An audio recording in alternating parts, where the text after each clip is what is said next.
the most part. Alive, alert, awake. Haven't heard a peep out of Ormus or Lee yet. Apparently, I'm just being loud, so I made There it. we go. That's fine. I appreciate it. Just wanted to make sure, 5x5, all good there. And you there, Lee? Yeah, I'm just having a little bit. I think he made. I'm just making sure everyone's, conscious and such. I saw his thing light up, but I didn't hear him. He spoke. Everyone spoke. It's Okay. fine. It's all good. It's all good. I may just have to turn his volume up. Yeah, I bit too. So, you all will have to forgive me a little bit. I wasn't able to add anything to the master file this week because I'm working quite a bit. So I literally just got home from work like an hour ago, and I usually don't work Saturdays. So anyway, but if I recall, last week Aladrin had begun a long journey by foot with a druid woman that he had met in the desert, and whose father had most likely saved Aladrin's life. And Lee had a very rowdy and loud and pyrotechnic filled party on a boat in the White Sea, along with a couple of dwarves and a gnome sailor and Jacob and Mark, who exhausted the vast majority of his wine stores, the only thing that he brought on his trip. I will say that before Lee goes to bed, he's going to dump an entire barrel of seawater over Mark just to keep him wet and maybe keep him from catching things on fire as easily. That's perfectly reasonable. Yeah, let me see if it wakes him up. It does not. Well, I mean, he kind of just cuddles to himself a little bit more. Just it doesn't seem to disturb him. He's able to continue to sleep through it. Dang, he's a heavy sleeper, huh? Not too worried about him dying of hypothermia or anything because it's pretty warm out here. It's actually quite warm. Yeah, and you know that deep down inside he is on fire, so he is going to be able to keep himself plenty warm. That is one hot man. But it's not that he's a heavy sleeper. It's that he's a willful sleeper. He's a very lazy waker. It takes a I can lot respect this. for him to want to wake up. That's the difference. It's a thin line, and he doesn't walk it every day.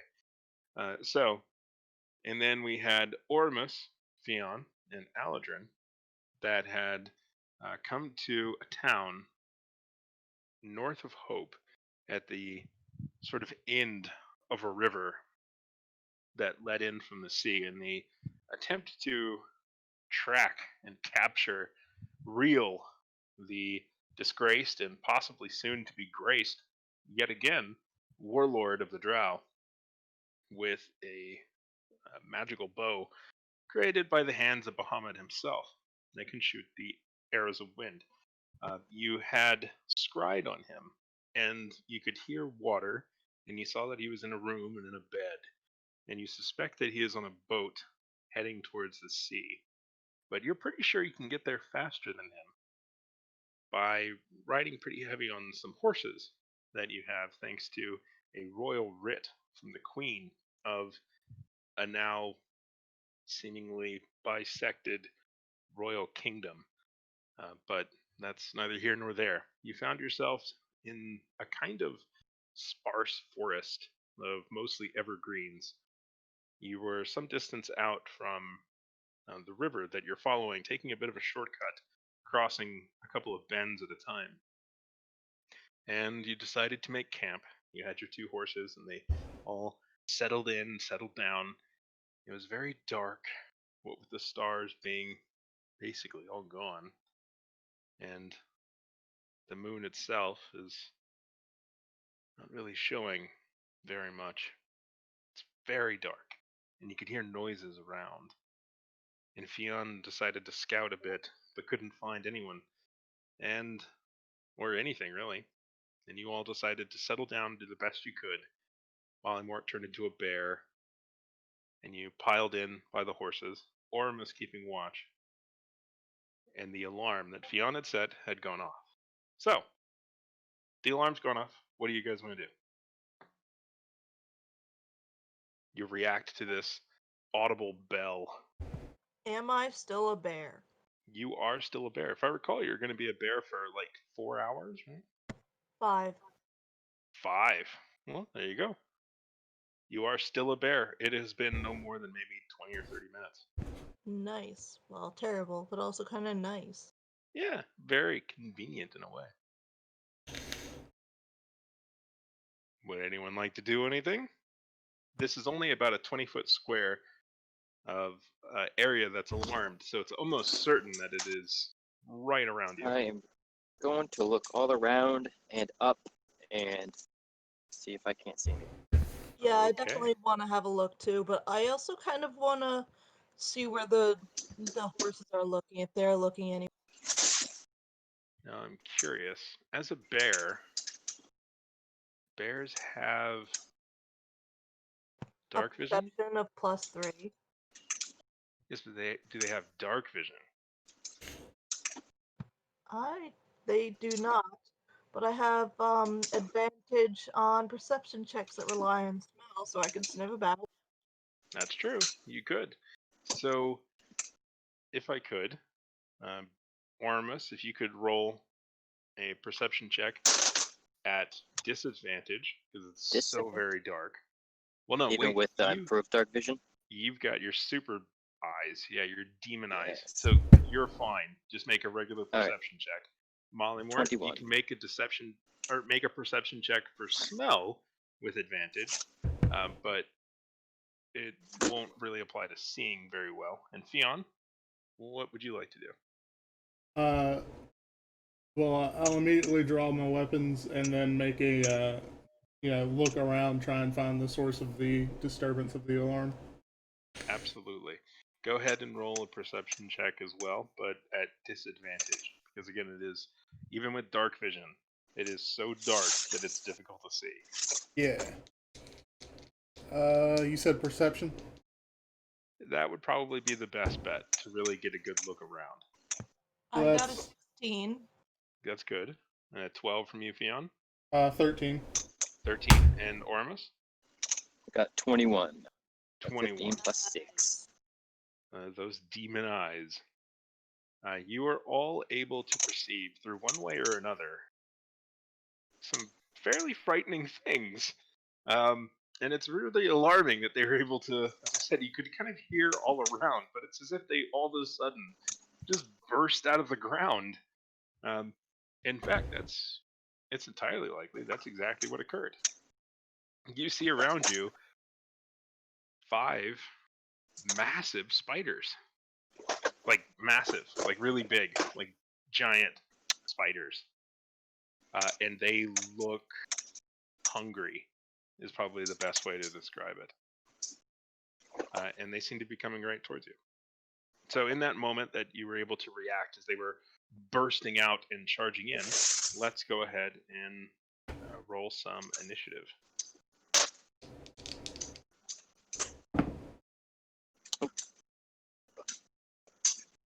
Initiative plus 2, that's 12. 12 is a number. An even number, for I the get- that didn't know. I got a 26. 7. Fucking Christ, Fionn. Good gravy. A 27. Okay, it doesn't really matter what neighbor. 26, 27. It really doesn't matter. At that point. No, I got a 7. Yeah, you got a 7. I mixed it up. It's like 26, 27? No, 7? Okay, doesn't really matter. Let's see, and I'll go ahead and roll for the horses. Hey, not bad. Way to go, horses. You probably go before me. They do. They do, in fact, go before you. And they also go before Mollymort, as is given. Should we obvious. let them go and have them run? And then try and find their way back here, or Well, we'll discuss them that in a closer. moment. Fion, you see these massive spiders all around you, and they seem to have been moving in creepily. And then when the alarm went off, they were surprised. What would you like to do? I will cast, or not. I almost said cast detect magic. That's not right. Same I will cast blindness deafness on what appears to be the closest one. Okay. Let's see. It's a saving throw, I'm guessing. Yeah. I'm trying to It find succeeded. con save. Yeah. Yeah, it succeeded.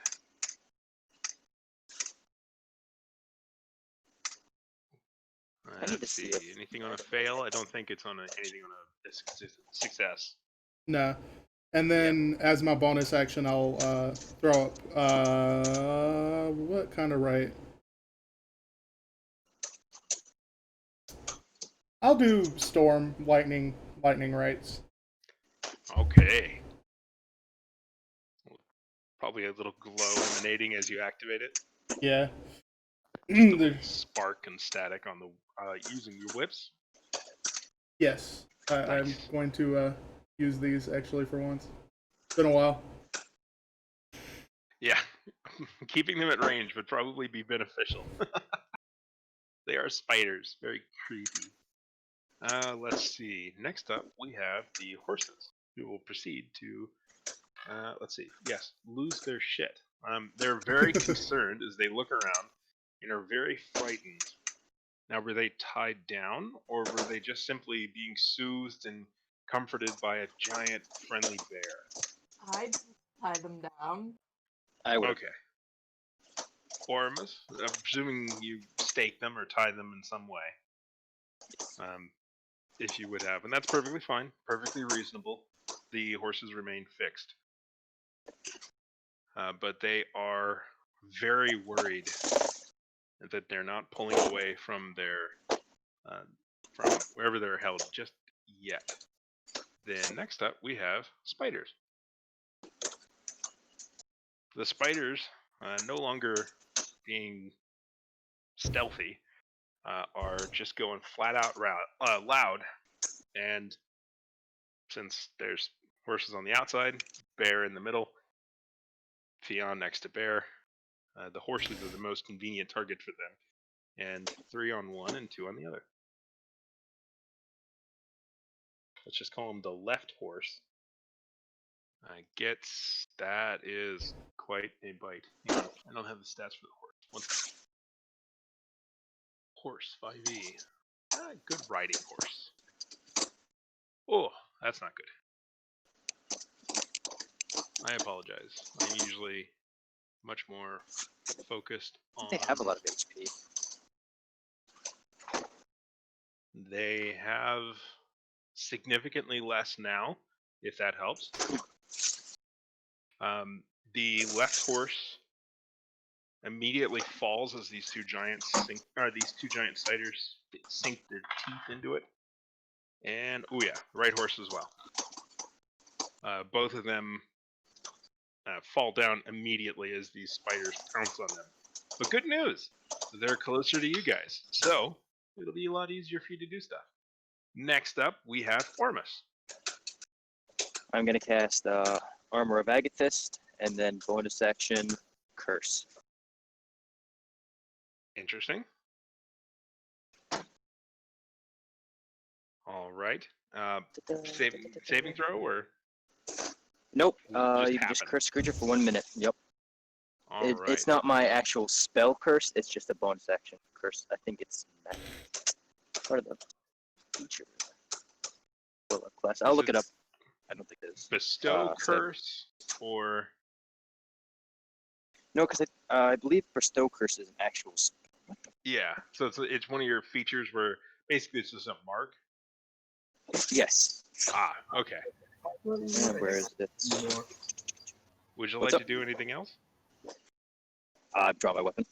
Get prepared. All right. It is the only thing that I can do. Weapon drawn and prepared. And next up we have Mollymort. Do me a favor, buddy. Could you mute yourself, Ormus? Yep. Thank you very much. Molly Mort?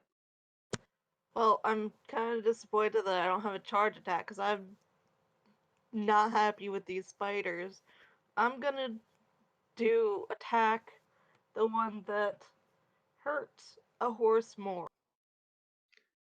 It's tough to tell you which one did it more. They all 5 hit, and one of them crit. So technically, I guess the one that crit did more. Okay, that one. Okay, it kind of really got its fangs into the neck. Yeah, go for it. As I said, the horses fell almost immediately, so the spiders, having been on it, are at a very convenient swiping, biting height for a nice sized bear.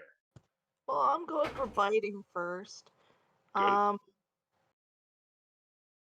get a bite of a tasty giant spider. When I yeah, say giant spiders, like these things are like the size of large wolves. Like these are big spiders. Like imagine like a baby hippo, but a spider. does 16 hit? 16 does hit, yeah.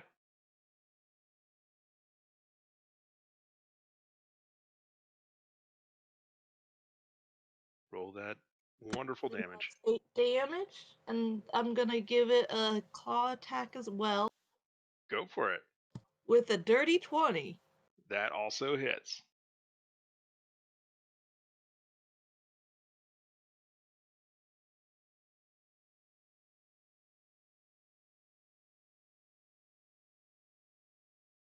Fingers crossed. 10 damage.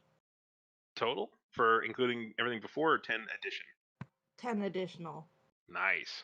So you bite onto it really hard and heavy and rip into 2 of its legs and then just slash it with the claw. And you can see it just turns into ribbons, and this green gloop, kind of this gloop, this gore just gets splashed into the ground. This thing is very, very dead. Alright, And from the woods, from the tree line a little further out, you could hear a very haunting, unnatural howl, almost like a scream. would I have any idea what kind of creature it might have been? That was after she killed the spider? Yes, after she killed the spider. Maybe a nature check?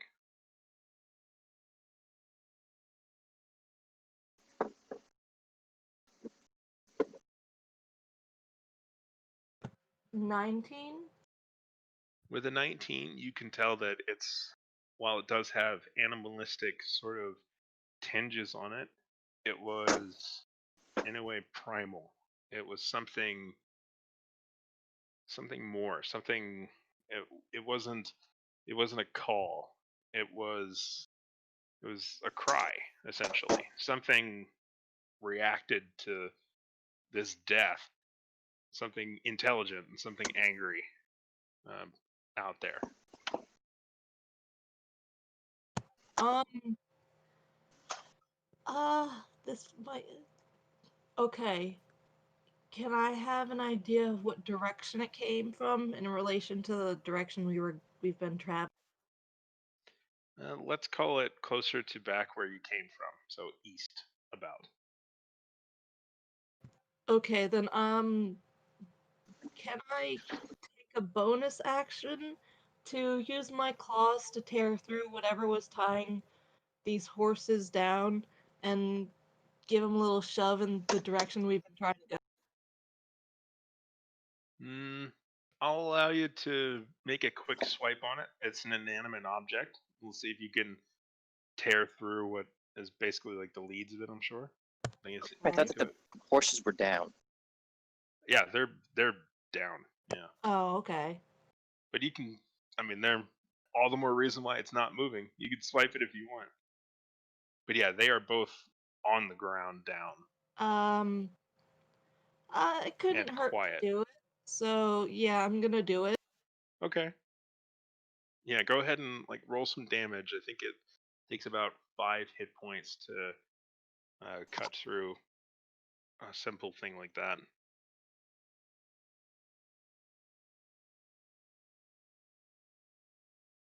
Well, doing the claws, I did 10 damage again. Okay, more than enough to slash through. So if these beasts do move, then they should be able to do so without being restrained. They, in the least, will be able to break a very damaged tie down.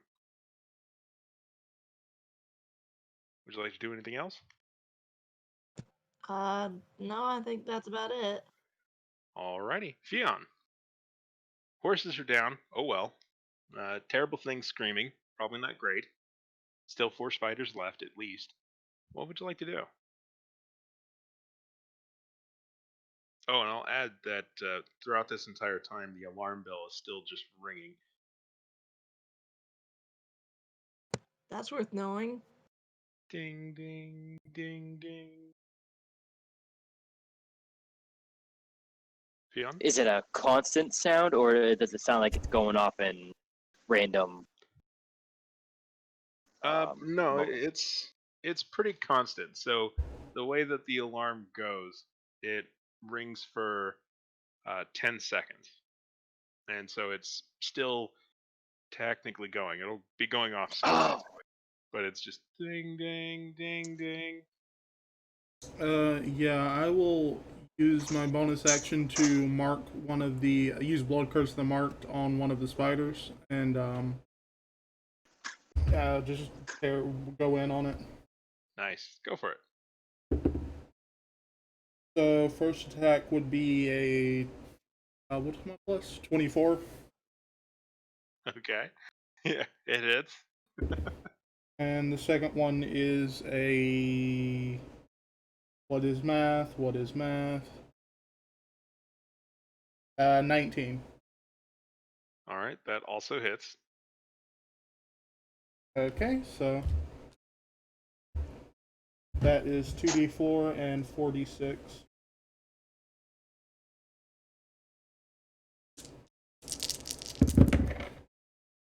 So that's 5 slashing damage and 1, 2, 3, 4, 6 lightning damage to it.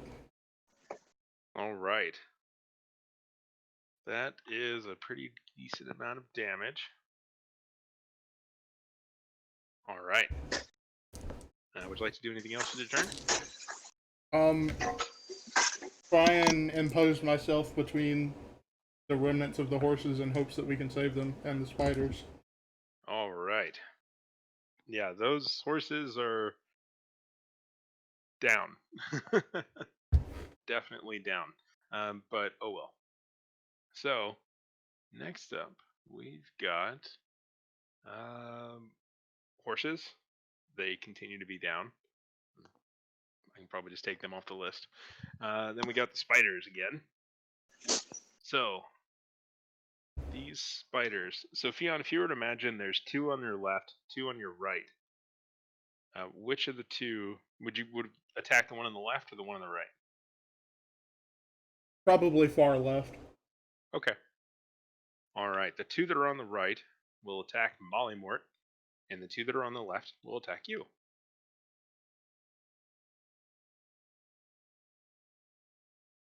All right. I'm gonna guess it's a +5, 23 to hit. That probably hits. And that's not very well at all. I'm guessing a 13's not going to hit you, Fion? No. Okay. 1 did hit, though. So that's a plus. And you take 2 piercing damage as the bite digs in. And you take 4 poison damage as you feel it kind of seep in a little bit. Make a Constitution saving throw. Alright, I as well need the spider that bit me to make a dex save. Okay. you're not using a spell slot for that, right? That's just It your failed. innate ability. Yeah, it's just an innate ability, I think. That's Because for me, it's a spell. 16. For my con save, that's a 16. Okay. Yeah, you can feel the damage coming in. And, ooh, that doesn't feel good. But it kind of just goes away after a minute. It doesn't seem to be taking hold on you, but you imagine that would not be fun stuff. Kind of tingled a little bit, like, numb tingling. So you said the spider that bit me failed its save? Yes. So it's going to take 8, 9, 10, 11, 12, 14 fire damage. Good gravy. For simplicity, we'll say that that's the one that's already injured as well. It looks not happy. It is burned and scorched and angry and sad in all the wrong ways. And then over on Mollymort. Oh, those are some bad numbers. Good thing they have advantage. Much better, much better, much better. I'm guessing a 20 is going to hit, 30-20? Yes, that Okay. will hit. Okay. That means the other one also hits because it's higher. So, go ahead and make 2 Constitution saving throws, Mollymort. With the bear's Constitution. Oh, I'm sorry, that reminds me, I need to take damage. I took 6 damage total. Yes, 4 poison, 2 piercing.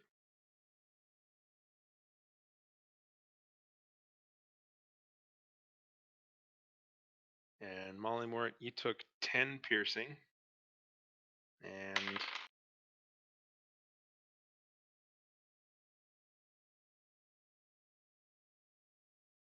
10 piercing and 12 poison. I also just realized it didn't state. I hellish rebuked it. That's what the damage was. I figured that's what it was. Yeah. And Well, I rolled a 16 for one saving throw and 7 for the other. all right, you can start to feel a little numb, a little tired. You have the poisoned effect, which means that you have disadvantage on attack rolls and ability checks. Me being a druid has a thing against this, and I want to look into if that'll help me. What's the thing? I am looking into that now. It is a thing.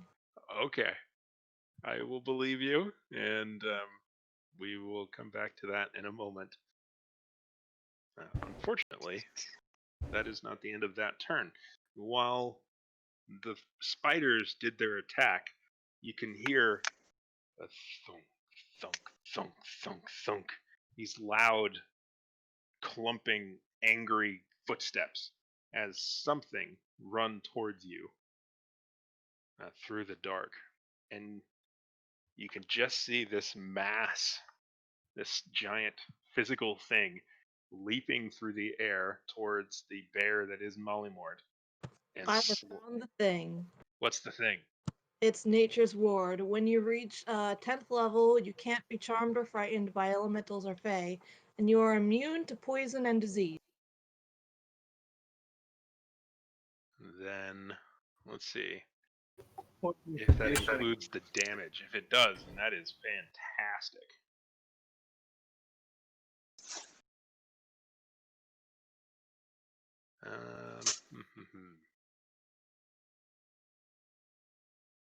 Just looking to see if it means immune to being poisoned as the condition or immune to the poison damage. I suspect it means both.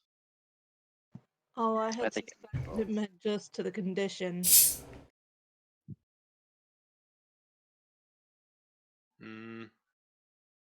But I mean, if you'll give me both, then certainly. I think it actually does mean both because immune to poison, a poison having an effect and a poison doing damage, it's the same poisons. Yeah, rather it's just different to things and poisons, and you're immune to poison. So yeah, I would say that you're immune to poison damage. So you only took the piercing damage there, which was 10 if I recall, and you did not take the 12 poison damage. beautiful. That is going to be fantastic. But this big thing does still hit you, or rather attempt to hit you as it Probably. charges in. Yeah, well, we'll see if it does.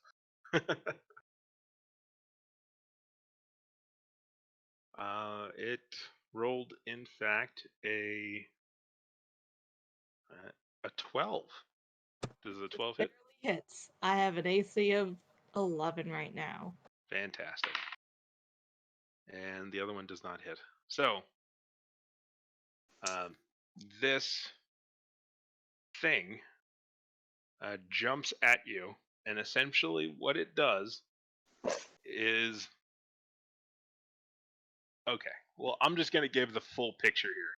For those that can see it and those that can't. A little theater of the mind. Imagine a gorilla. A big, strong gorilla. Everyone picturing a gorilla about 5.5 feet tall, Yes. bulging with muscles, uh, dense abdomen, big head, a big, strong, angry gorilla kind of hunched over, right? A very angry gorilla. Except instead of hands and feet, imagine articulating claws like a T-Rex. Not short little arms, but same proportions as a gorilla, but instead of hands and feet, claws. Everyone still picturing it? Yes. Yes. Okay. Now imagine there's a slight glow to all 4 of the eyes on the spider-like head. Everybody still picturing it? The Yes. fuck? I smell Now a necromancer. It's opened its large mandibles, and have you ever seen how they get spider silk from goat's milk? Wait, spider's milk from goat's milk? Excuse me, spider silk. The spider silk from goat's milk. I have not. Okay, it's pretty cool. So they genetically modified these goats so that these strands of spider silk will grow along with the milk. And so what they do is they just milk the goat as normal, but there's strands of spider silk in it.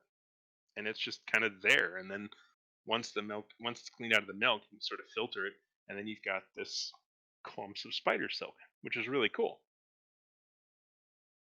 It's kind of like that, but in a really not pleasant way. It opens its mouth and releases a slightly grayish, sticky kind of substance, a very thin, oily, um, putrid substance, and it basically just projectile vomits it all over Molly Mort. And you can feel the strands of some sort of a web within it trying to stick you. And you are restrained by this sticky mass. Anyway, that's what occurs. Oh my. Huh. All good? Cool. Do I have any clue what this thing might be? I'm just going to go out on the limb and say no. No, not really. Yeah, that sounds valid. This is weird. This is a whole other world compared to... You're literally on the other side of the planet from where you grew up, basically. You have no idea what in the hell this nightmare is.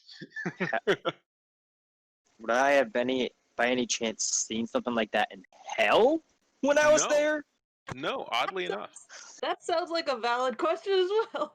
Oddly enough, this thing does not seem demonic in any way. It is pure nightmare fuel, granted, but it is not Yeah. demonic. But Now, last question in that vein. Would I have seen anything like it in my time in the Underdark, perhaps? No. Okay. This is a surface creature. It is it's a type of thing. But anyway, this is just something you find in a place that you've never been before. But like I said, it's like it's almost like a petroleum water, kind of a gray, disgusting smelling stuff that again, projectile vomited across you. So that resolves its situation. The bear is currently restrained, while not poisoned. Is still restrained. Next up, we've got Ormus. What spider has Molly hit already? Molly Mort has hit. She killed the spider that she hit, And so she's got basically imagine two spiders on her right, and now this massive thing also on her right. And then on her left, there's Fion, and there's two other spiders there. Fion has roasted and slashed one of those spiders. So Okay. one spider is definitely injured, one is definitely dead, the other three seem to be untouched.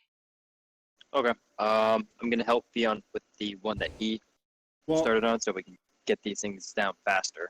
well, I will say I do get bonuses to having put down the creature myself, such as healing. It's literally my only way to heal. So All right. So, well, you have been hit. Never mind. All right. Cool. I'll start on the one that I cursed then. Okay. I'm assuming it's probably one of the. Well, anyway, would you have cursed the ones um, that are on Or sort on of the Molly Mollymort right side now. or on the Fion side? Mollymort side? Molly more side. Gotcha. Go for it. 2 plus 10. That's 25. 25 absolutely hits. And then since he's cursed, I'm gonna get an additional 4 damage to him. Nice. 5. That's 4. And I basically get advantage with my damage. That's better. 7 plus 9, 16. 16 damage. Yes. That is substantial. And It just so is you very know, why I say I basically have advantage on my attacks is because on my it's Savage Attacker. Never mind. Yep, Savage Attacker. Once per turn, you can reroll melee weapon damage. Yep. And that's perfectly fine. Would you like Just to do anything for else? anyone. Bonus action. Add in a hex on the cursed creature. Okay. So that's an additional 5 points of damage. Cursed and hexed. This round or next round? No, it's Maddening Hex. So, as a bonus action, you can cause a psychic disturbance around the target cursed by your hex spell or warlock feature of yours, such as Hexblade Curse, which is mine. Mm-hmm. You deal psychic damage to the cursed target and each creature of your choice within 5 feet of it. Oh, awesome. So anything that's within 5 feet of it, other spider, maybe even the gorilla thing, the psychic damage equals your charisma modifier. To use this invocation, you must be able to see the cursed target, and it must be within 30 feet of you, which it is. 5 feet. So it and everything around it just takes 5 Within damage. 5. Yep, of my That choice. is so broken. That Okay, second part, it does so. I didn't even realize. Perfectly reasonable. Obviously. Nothing wrong with that. And that, yes, is my turn. Okay. Do the math on how many hit points it has left. Ooh, that's a nice big number. That's good. So, next up we have Mollymort. You are restrained. You feel very sticky. You feel probably not very good. And you have a strange sort of sense that you're highly flammable right now. Anyway, what would you like to do? Can I make Uh, to try to get out of this? You can attempt to get out of it, yes. It basically takes a strength check to be able to try and get out of it. Now you are restrained, so let's see. Your attack rolls have disadvantage. Attacks against you have advantage, but this does not affect your ability check. So if you were poisoned, you would have disadvantage, but you do not. So you're able to just make a strength check to see if you can break out of it. 11. Let me double check. 11 is exactly enough to get out. Thank goodness. Okay. 11 is exactly enough currently, I should say. So, what else would you like to do? That was basically your action to try and kind of get you out of it, but you can still, other things. I'm guessing it would also take an action to pick up one of the horses. I think I can pick up a horse, right? I'm a large beast. Mm, yeah, I mean, in the least, it would take an action, but it's also a large beast. Hang on, let me see. How much does a horse weigh? I tell you, man, Google, such a big fan. So somewhere in the neighborhood of maybe 1,800 pounds. What's the strength of the bear? 19. That's a lot. Yeah, but no. Um, no, unfortunately not. You could drag it, but That you're would take some time. I yeah, do not feel like we have time right now. yeah. You could drag it probably, but you're not going to be able to pick it up and walk away with it. And unfortunately, I am going to move a little ways away from this gorilla creature spider thing. okay. And Just I am also going to attack one of the remaining spiders. just so you know, well, two things, and we'll get to that. But how far are you moving away? Like out of their threat range? Because that'll be opportunity attacks. Yes, Okay. yes, I'm moving out of their range. Okay. And because you basically used your action to break free of it, how are you doing the attack? Yes, you are correct. I do not have an action to attack. All right. So I'm I'm just gonna so try glad I'm able to break your spirit. Okay, I'm gonna roll. run away a little bit That's and fine. probably be attacked. That's Oh fine. well. Yeah. Let's see how this goes with the opportunity attacks. Uh, so what's your does a 15 hit you? Yes, my AC is just 11. 11. I apologize. I should have thought of that. So 11, and I think this guy has a plus 4 plus 7, which is exactly 11. So you get hit by all three. So let's see here. You are immune to the poison, which is good because that would be another 4d6. But you Yeah, that take would not be good for me. definitely not, especially if you actually became poisoned by it. You do take 10 more piercing damage, and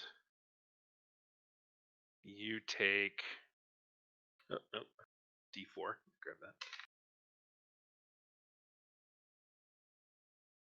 You take 7 slashing damage, so 10 piercing and 7 slashing as the spiders bite into you, and as this big creature rakes its claws across you as you run away.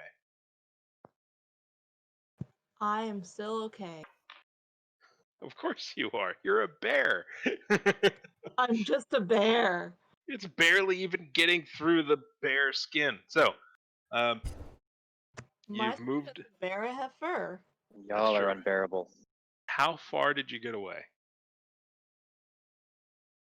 Um, I'm kind of gonna put Fion and Ormus between them and me, so Perfectly um, reasonable.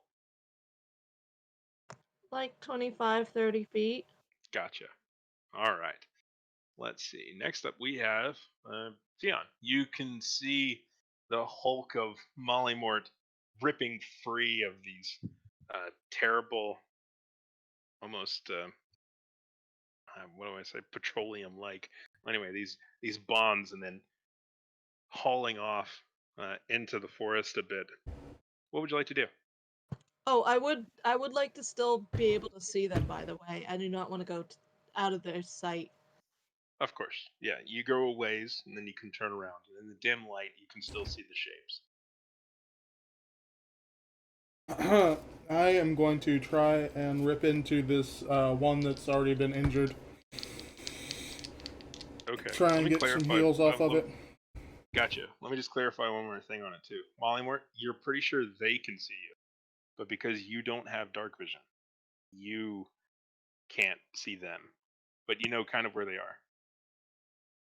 I forget how far I can see without dark vision. Not very. I mean, it's almost pitch Um, black. does it help that my sword glows?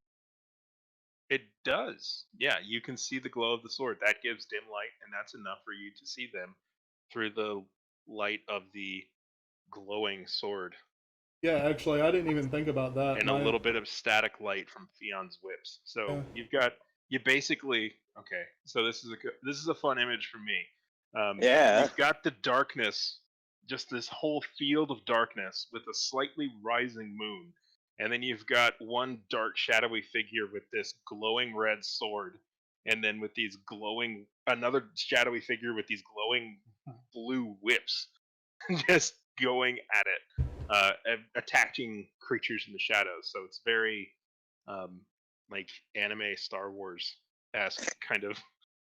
Anyway, but you can see them. Excuse me. Go on, Theon. So my first attack will be a 19 Hits on the already injured spider or a different on the already injured one. one? Got it. My second attack will be an 18, Also hits. and then my third attack will be. I strongly suggest you don't use the third attack yet. Okay, so the 18 and 19, that's going to be 2d4 plus 2d6, so 4s. Damn it, come here, d4. Okay. 6. That's 5 slashing and 10 lightning. All right. You can tell from the burn that he had before that he was fairly weakened, and your character would have known to not attack a third time. That wasn't meta. So Yeah. that is enough to kill that spider So I'm going to go and ahead and finish it off. take my right die heal, which will be 1 point. I mean, that could save me in the end. Every little bit, Yeah. especially because you're not immune to poison. Go on. Wait, is it a curse like the warlock curse that you heal from? It's a packed boon. When I reduce a creature to 0 hit points, a hostile creature to 0 hit points, I can regain a hit points equal to the roll of 1 crimson right damage die. I wanted to make sure that it wasn't like that. You're going a little Robotnik there. Breaking up. Sorry. Orders. That's fine. Probably swapping Wi-Fi to. Oh yeah, look at that. It's not even. Hold on. Oh well, that's okay. What would you like to do, Fionn? And then bonus action the other one, Okay, go for it. which that might not hit. That's 7 plus 4 is 11. Nope. Yeah. Yeah, does not hit. Yeah, and then that's my turn. Okie dokie. Next up, we have horses continue to stay down, and spiders. So, with the big bear gone, and Ormus being a little standoffish, attacking with psychic valor, you basically just got a bunch of spiders and then Fionn standing there. So, yeah, they're all going to There we attack go. Fionn. Wait, what? Let's see here. Fionn, what's your AC right now? 16.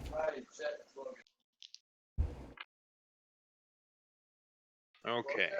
2 hit. And you are not immune to poison. Yes? No, I am not. Wonderful. Go ahead and make 2 Constitution saving throws, please. Here's my other D20. Here it is. One is a natural 20 for a 22, and the other one is an 18 for a 20. Okay. You take 9 piercing damage.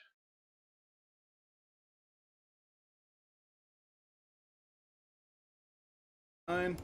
And 12 poison damage. That's a lot. Could have been worse. Could have rolled low on the Constitution saving throw. Yeah. All right. I'm not doing terrible, but I could have done without that 12. Uh-huh. Unfortunately, the large, angry beast seems intent on changing that situation again. It attempts to bite and claw on you as well. That was perfectly fine. Your AC right now is what, 17? 16. 16. Okay, so that does not hit. And that's not 20. So it attempts to bite you, fails, but then it really digs in with the claws, and that's a lot more slashing damage. So Let's see. That is a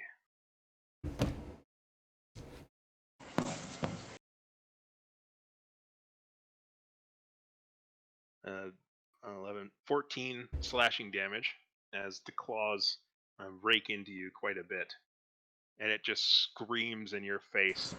Like the scream of a howler monkey almost, just like this Yeah. really loud, powerful scream. Basically that, but uh, there's this kind of juice kind of coming off of it and a stench coming from it. It's just so disgusting.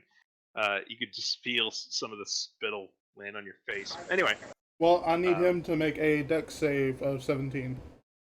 that's perfectly reasonable. So it failed.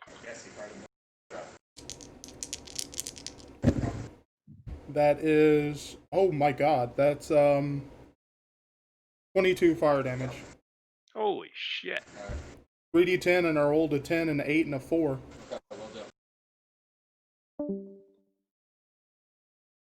Okay. So let's see here. That sorts their turn. And we'll skip Ormus for now. Mollymort, you've backed away successfully. You can see them uh, basically just piling on Fion. What would you like to do? I am going to use my bonus action to drop my wild shape to begin with. Hold on. Sure,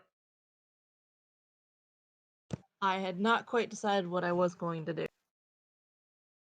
that's all right. Take your time.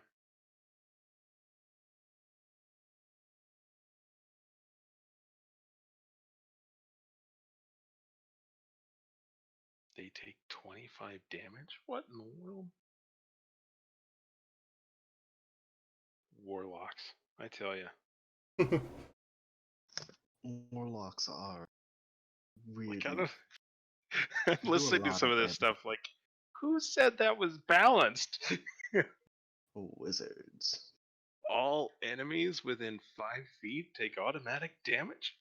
And I double checked. Yeah, okay. Holy crap. Yeah, but wizards are also the same people who made something like, oh god, Blade Singer and Gloomstalker Ranger, and like, yeah, oh yeah, this is balanced. Well, I mean, No big deal. that's why I have a 26 initiative, is because, I'm building a Bloodhunter Gloomstalker Ranger. Jesus. Well, God. You know, at the the part end where of you're the invisible. at the end of the day, the balance eventually comes down to me. Yeah. All right, Mollymore, any idea? Still deciding between a couple things. I have a lot of spells to pick from, okay? And I'm currently in wild shape. I need to decide if I want to drop that. I understand, but unfortunately, we're at the end of the initiative order. Would you like to skip on your turn, and we'll let on the others? No, I'm just checking something real quick. Okay. In the meantime, I can ask, did it seem like that fire damage had any particularly strong effect on the, I don't know what to call it, spider ape? That's a fair name for it. It didn't seem like it had a tremendous effect on it, no. But you could tell that certain things singed up a bit. You could tell that the drippings of some of the web and mucus, they very quickly burnt. You suspect that stuff, for whatever reason, is highly flammable. That's good to know. Yeah, quick, easy way to get out of the web. Just light yourself on fire. None of us are tieflings. That's not gonna stop something else. Anyway, are you got an idea yet? Yeah, Bad ideas are acceptable too. yes, I am going to drop my wild shape. Mm-hmm. Um, Fion doesn't look like he's like trapped or anything, does he? Not at all. He looks like he's doing fine. Well, maybe a little hurt. Keep it that way. I'm going to uh drop my wild shape, run in, give him a little slap pat thing, and cast freedom of movement on him. Well, it's convenient. And I'll say to everybody, shouldn't we be running? What does freedom of movement do? You touch a willing creature. For the duration, the target's movement is unaffected by difficult terrain, and spells and other magical effects neither reduce the sorry, lost it for a second. Yeah, basically you can't be paralyzed or restrained and or grappled. Like you're able to automatically escape a whole bunch of stuff. Yeah. And you're also unaffected by difficult terrain or a couple of different spells. Basically, nothing can. Your movement is free. Nothing can impede your movement. Basically, You can't be paralyzed or restrained. hmm which can be pretty handy. So Mollymort is backed out of the fight and then rushed right back in, gave you a slap. I'm assuming on the haunch, and you feel quite able to run if you Okay. so choose. Okay, that's for magical restrictions. The target can also spend 5 feet of movement to automatically escape from non-magical restraints, such as manacles or a creature that has it grabbed. Yep. Now, would this creature's webbing count as a non-magical restraint? Yes. Okay. Yeah, it is. As far as you can tell, while icky and disgusting, it is mundane. Yeah, It's so basically just spider web.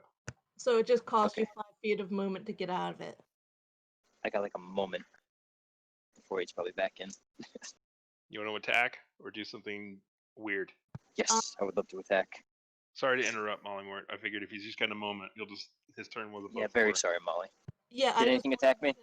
I said out loud, shouldn't we be running? Understood. But no, nothing attacked you, Armus. Okay. And for my attack, that's 17 against the big monster. Hits. 5. Max damage. So 8 plus 9, 17. And then bonus action, Madden Hex, that's another 5. Okay. So everything around that 5 foot. With Mollymort saying, shouldn't we run, are you going to run? Is everybody else going to, running? Well, we don't know. I'm just asking your opinion in case you have to dash off. What prompted that, Molly? A You're lot of being damage to attacked you, by or? giant. No, you're just all being attacked by giant monsters. You can respond with what you would like to do instead of actually doing it correctly.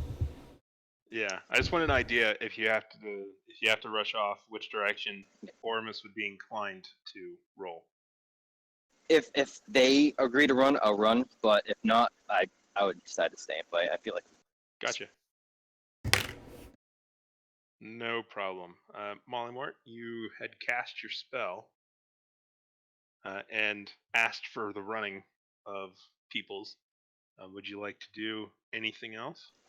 Nope, that's pretty much all that I can do except move.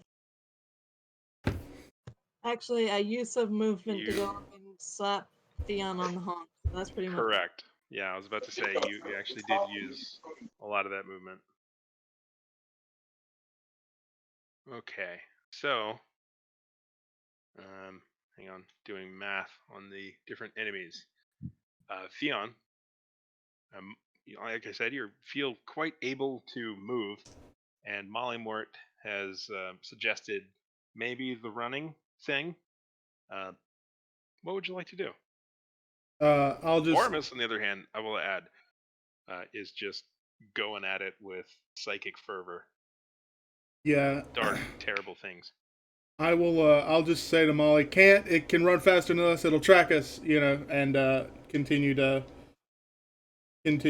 lay. I'll lay into the big guy since he's starting to attack me. Okay. go ahead and lay in. That first attack was a natural 20.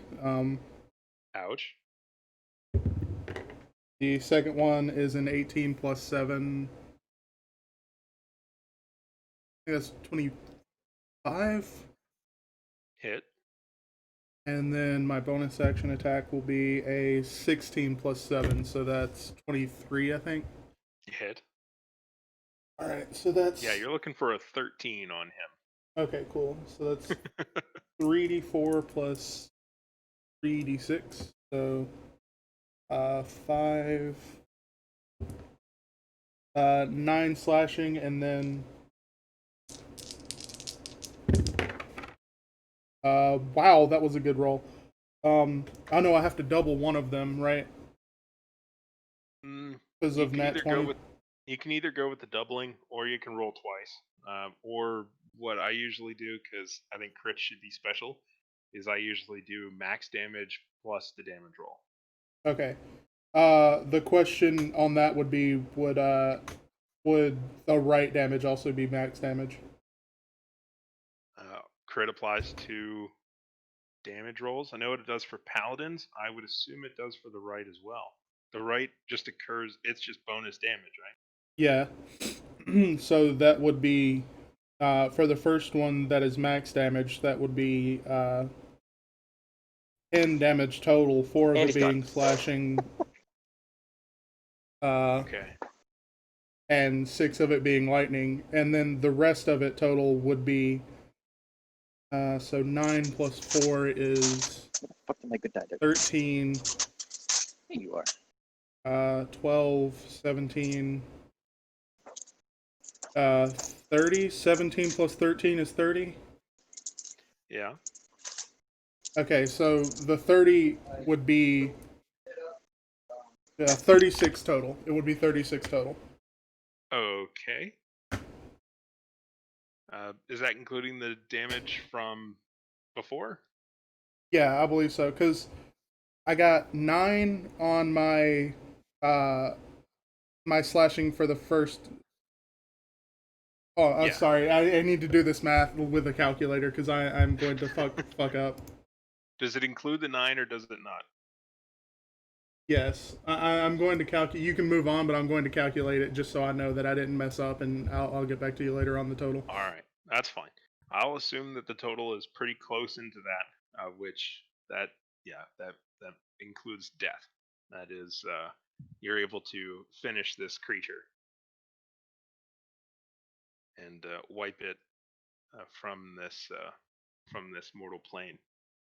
Yeah, that was right. It would have been 36 total. So Gotcha. it is. It has passed on, so I get my.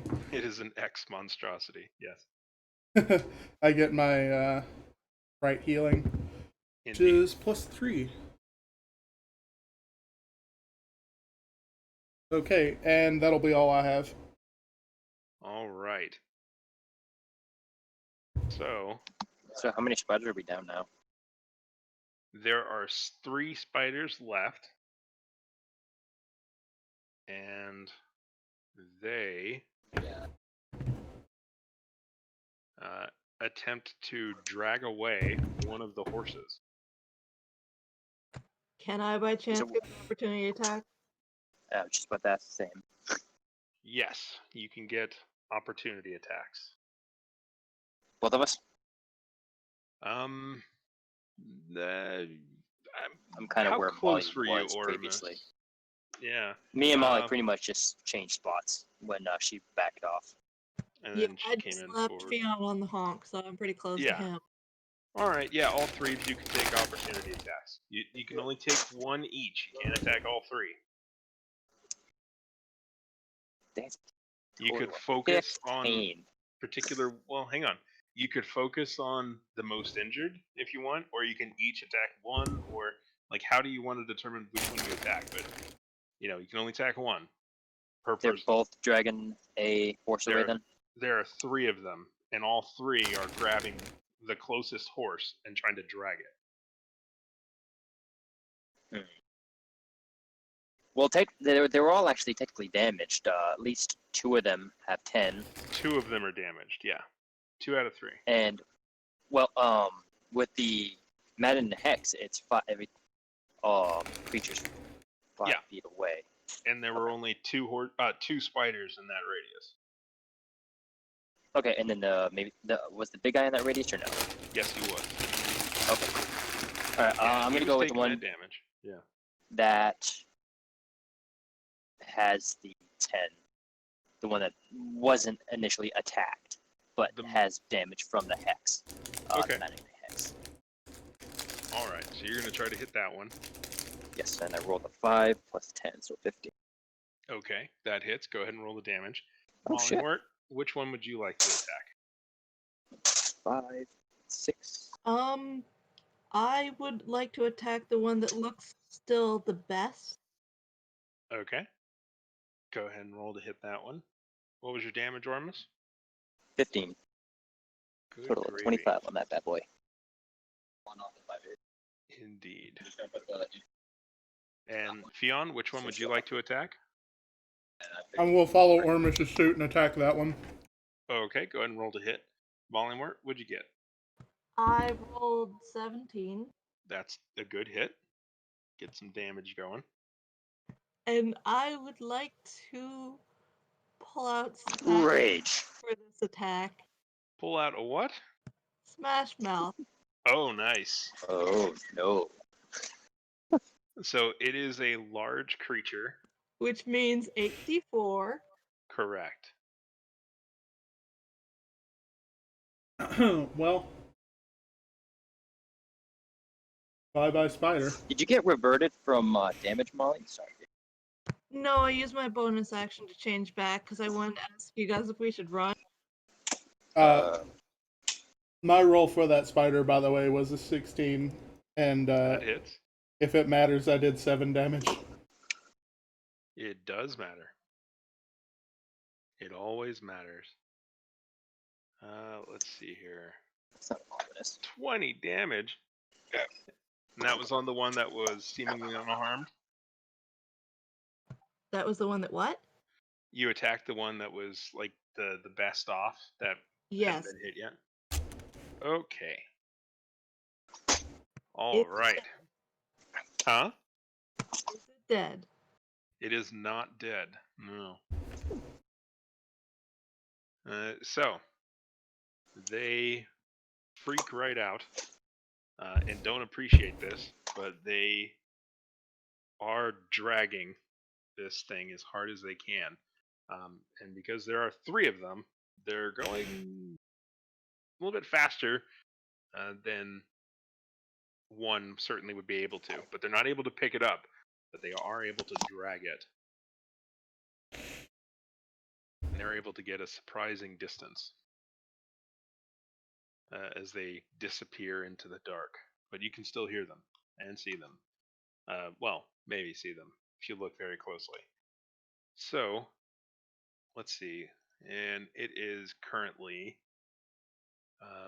Ormus's turn. I am going to cast Eldritch Blast on the one that I previously hit. Okay. Let's see. I think for attacks in dim light at this range, I think it would still be disadvantage. 120 feet of darkness, even magical. Oh yeah, because stupid demon eyes. Yeah, fine. You can roll fine. Go ahead and roll to hit. Are we at 2 or 3, Fionn? I think you're still at 2. 2. All right, so I first think it's one's 11 19 where it becomes 3. and 19. 2 10s. Weird. 19 to hit? And, yeah, Yeah. both of them were 19s. Okay, they both hit. Let's see. Ah, it is a melee weapon attack that I have set for. So 9. Is it? Eldritch Blast plus charisma. So 9, 7. That's 15 more for that one. Okay. You... And are they within 30 feet of us? No, they are not. Would I be able to walk close enough to where they are? Yes. I will do that. take the attack of opportunity from that big guy, and then use Maddening Hex. Big guy's dead. Ow! I didn't know that. And in terms of Maddening Nice. Hex, you have to have a curse on one for that, yes? Yes, I thought that That's- the one that was cursed was still up. Oh, that's right. You were attacking the other one. Right. Yeah, you can Yes. certainly do the Maddening Hex on him, and that'll affect the guy next to him as well. Because warlocks. So, would you like to do anything else with your turn? That is my turn. All right. Molly Moore, what would you like to do? Surprise! There's I no one would dead. like to swing my mouth down on another one. So you want to run up on him? Yes, I'm gonna chase him down. Okay. What is your movement speed? I was kind of hoping you wouldn't ask. I'm sorry. It's only, I think, 35. Okay. Is it 35? Or is it 25 or 30? 35 would be enough. That's why I'm asking. But anything less than that would be none. Or be not.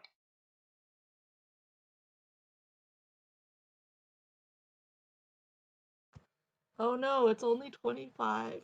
That's what I thought. You can get almost there, but you can't necessarily hit them. You could try to throw it, or you could hit something else.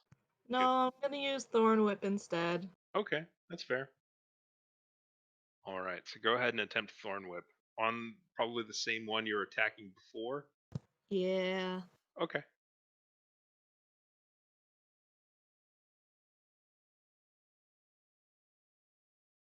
I don't think it hits. What'd you roll? I forget what my melee attack modifier is, but I rolled a 4, so. Yeah, probably not gonna hit. Although, maybe. I think because it's a spell, I think your melee spell attack modifier is basically the same as your ranged spell attack modifier, I think. Can anybody confirm that? Spell attack bonus is +7, so that would be 11. Yeah, unfortunately 11 is not going to do it. Would you like to do anything else? Oh, it's okay. All right. Or stumble, I guess. I'm always for a little smash mouth, but unfortunately it just wasn't to pass for the So second am one. I. Mm-hmm. So, that business being settled, Fionn, would you like to do anything as the spiders desperately attempt to get away with one of your horses? Oh, that's right. He stepped away. Yeah, I'll just assume he'll maybe Eldritch Blast. Does that seem reasonable to everybody? Yeah, that seems Yeah, reasonable. that makes sense.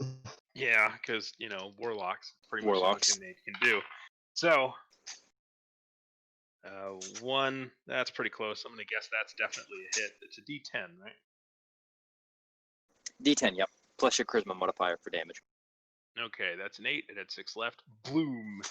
He destroys another spider. Unfortunately, it was the one that was cursed, but it was the weakest. All right. So, the last remaining spider gives up on its prize and attempts to run away. Its night having gone significantly worse than it thought it was going to be.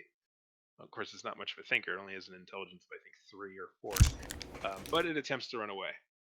Does anyone have any shenanigans that can stop a creature running away at this point? Eldritch Blast.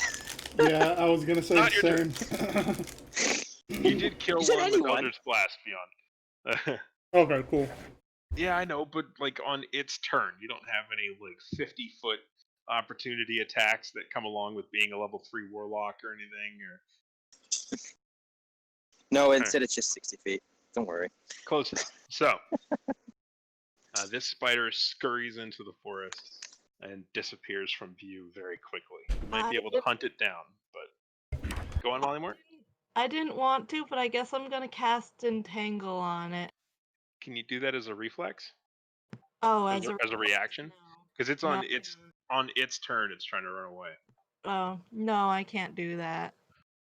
Yeah. If you had done that on your turn, it would have been pretty hilarious. But no, unfortunately, it gets. You don't even know how far it went. It went so far, just gone, disappeared into the dark. And we already killed the one that was cursed, right?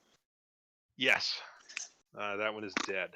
So you basically have got, some spider corpses, a monstrosity corpse, and these horses, which you don't have any idea what's going on with them.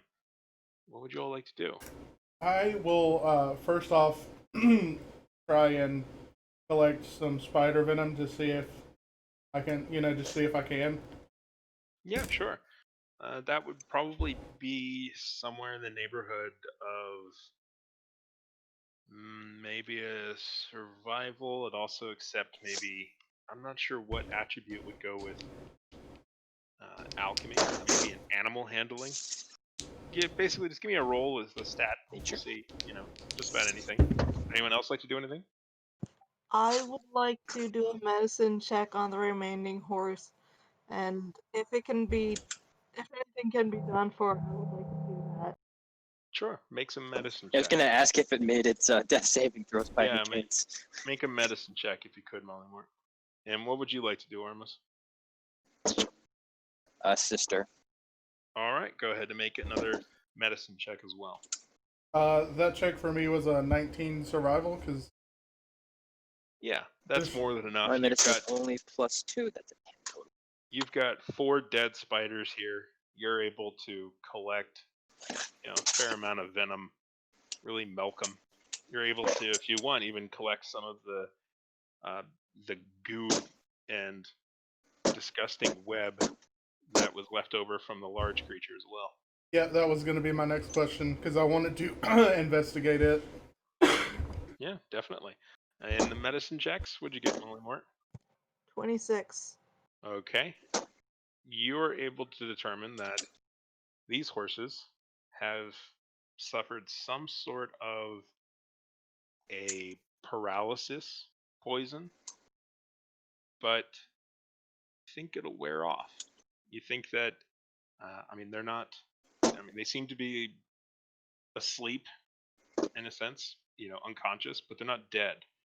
So you think that they might just wake up on their own. They might they might benefit from a little bit of magical healing in some way, maybe a good barrier 3. But you think that they are going to be okay. Whew. Yeah, you think that the spider likely was just, it probably is not a killing poison, it's just a paralyzing poison. Got it. So, guys, the horse is going to be okay. Just needs to wait it out. Do you want to go hunt down that spider and try to get another horse back? Yeah. Yep, I do. Yeah. Well, Okay. I'll be back. I will add, let me clarify. It did not get away with the horse. It abandoned the horse. Oh, so we Oh. still have both our horses? Yeah, you still had both of your horses. Really? It couldn't drag it by itself, and so it decided living is better than dying for a meal. Oh, thank God. So yeah, you have both horses, and as I said, you think that they would benefit from some healing. They are injured, but if it were to just sort of go its course, you're pretty confident that the horses would live. It just might take them a day or 2 to fully recover. A day or A two? day or 2. Holy shit. If That without there's- magical healing? Or... That's without magical healing. If nothing Okay. is done, they would get over it on their own. But depending on what you do, you can help take care of the poison, or you could help heal their injuries. Oh, shit. And we'll come back to that. And we will go over to, let's see, Lee, Aldrin, any preference of which one of you goes next? I don't care either way. It's fine. Okay. I can What'd you say, Lee? that I can wait. Okay. I will just roll it. Let's see, I'll just Okay, that's a 1. So that's Lee. So Ormus, do me a favor. Could you mute yourself, buddy? Oh, yeah, sorry. So, Lee, I believe you just had a bit of a long rest. You're still on the ship, enjoying the hammock. You maybe did a little more sketching in your book. Sure. I drew I drew Mark. Did you try to draw a caricature of Mark, or like draw how he is sleeping on the deck, or Yeah. Yes. okay, so a strange, out of proportion Mark, which you picture of him sucking his thumb, which he is. That's a realistic point. The people would probably not believe it, but it's okay. But yeah, you're able to attempt to draw him a little bit uh, before you go to bed. Um, but upon waking up, any well, what's the plan? What would you like to do? What's the task? I don't remember what I was supposed to do before leaving. I remember I You had a plan. what you had done, the plan that you came up with is that you tore a page from your book and you wrote on it to keep it dry and keep it safe. And you told the captain that if you don't come back, that he can keep the deposit as long as he delivers this to an inn and stashes it someplace where it'll not be discovered. And you'll be able to use that page as a focus to teleport to later. All right, so everything's taken care of then, and I can just go. Basically, yeah, if you want to go, you can just wake up Jacob and go. I'll let them wake up in their own time. If they're still asleep, I'll go swimming. Oh yeah, they're very asleep. They're they're very asleep. But you can get some swimming in. Go ahead and do an athletic check, please, or an athletics check, please.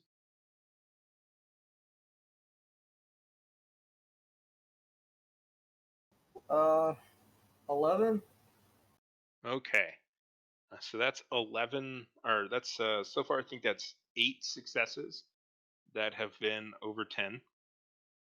When you get to 10, you'll get a swim speed that's somewhere in the neighborhood of about 20. So you'll be able to go faster in water, and you won't be inhibited by water. But you're not there yet. You feel like you're feeling pretty good though. What happens if I fail? Do I just not get the success? Yeah, you just don't get the success. It'll just take you longer. Uh, awesome. Uh, yeah, I only rolled a 4. I was pretty sure that would be a failure, but woohoo. Well, perseverance goes a long way, and the biggest thing is that it just takes time to work at it.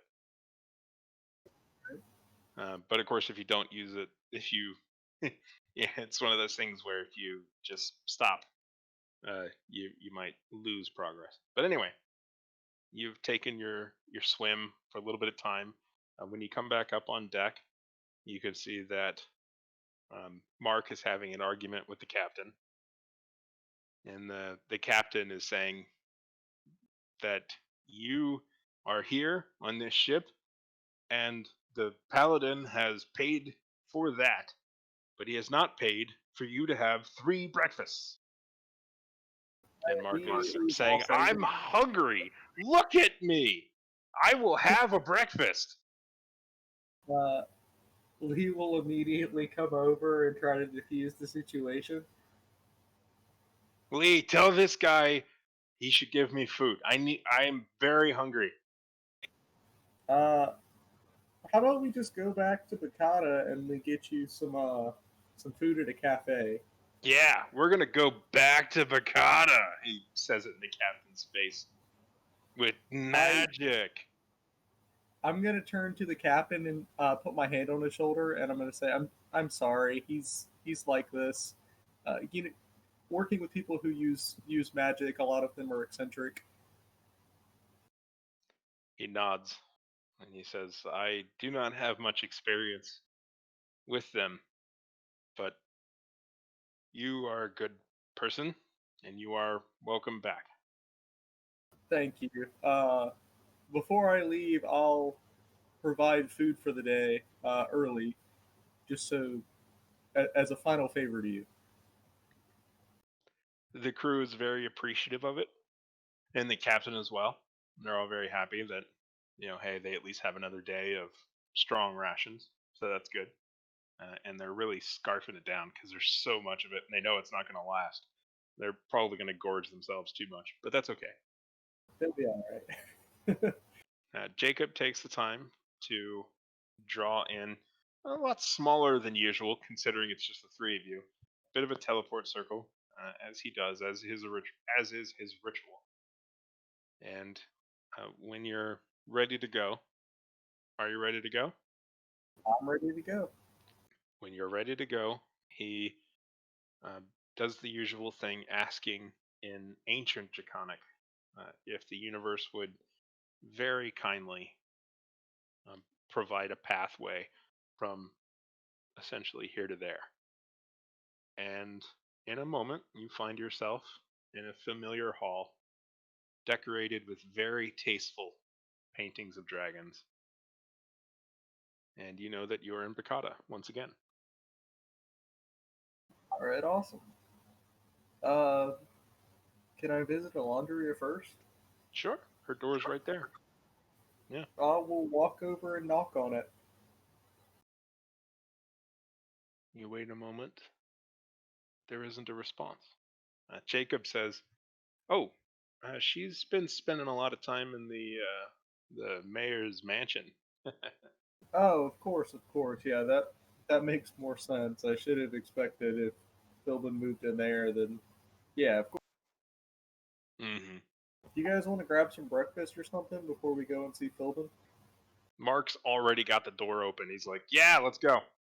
Do this. I know a great place." He says they've got a really good brunch buffet. I'm sorry, I'm just laughing at conversation. Actually, Anyway, I will point out, I don't know how the captain of the ship would have known that I'm a paladin. Did I tell him I'm a paladin? I would assume that it probably would have come up in some respect in the various days. You could, if you want, say that you explicitly never told him, in which case you can retcon that. Well, I to be completely honest, I think Lee knows what he has paladin training, but he even still he doesn't consider himself to be that much to be a paladin unless if like somebody's like, "Are you a paladin?" It's like, I guess technically he considers himself to be a guard, hmm Well, and let's make a little canon here. I'm curious how the conversation would have gone if the captain had asked late one evening how you came about these powers. What would you have said? um, well, I spent years in training and devotion and the in training to become a paladin, I guess. hmm Well, you don't have to say paladin if you don't want to, but It just seems super meta, and Lee has always been a guard more than he has been like specifically a paladin. hmm But if you had revealed that you got it from training as a paladin, he would probably still call you a paladin, even if you asked him or insisted that you're only merely a guard. You have paladin credits, but you're not a paladin. He would Well, probably still call you a paladin. I think I'd probably use the name of the order, Order of the Cogs, hmm the Bacata, the Bacata program, I guess. Yeah. 3 quick steps to success. I don't get the reference, but That's fine.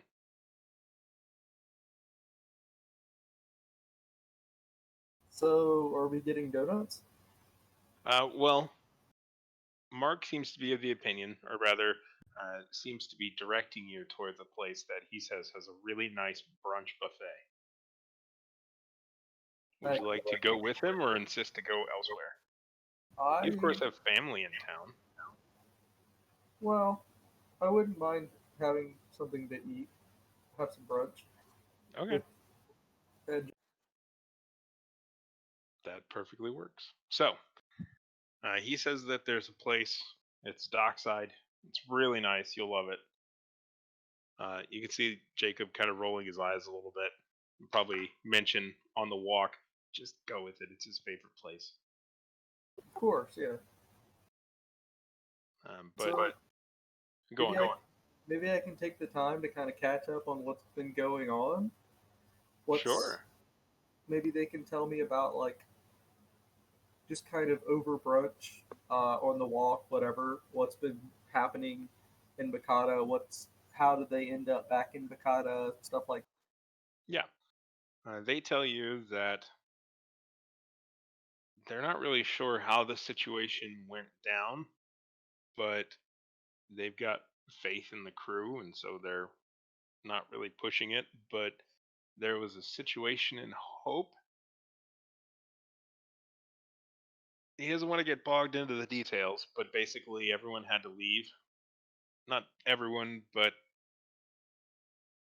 your friends asked us to leave for our safety, and so we went, and we trust them in that. But there was an issue of with the law, and anyway, they were in trouble. But we came back here, and as it turns out, apparently all the dwarves they kind of appointed Philbin the mayor.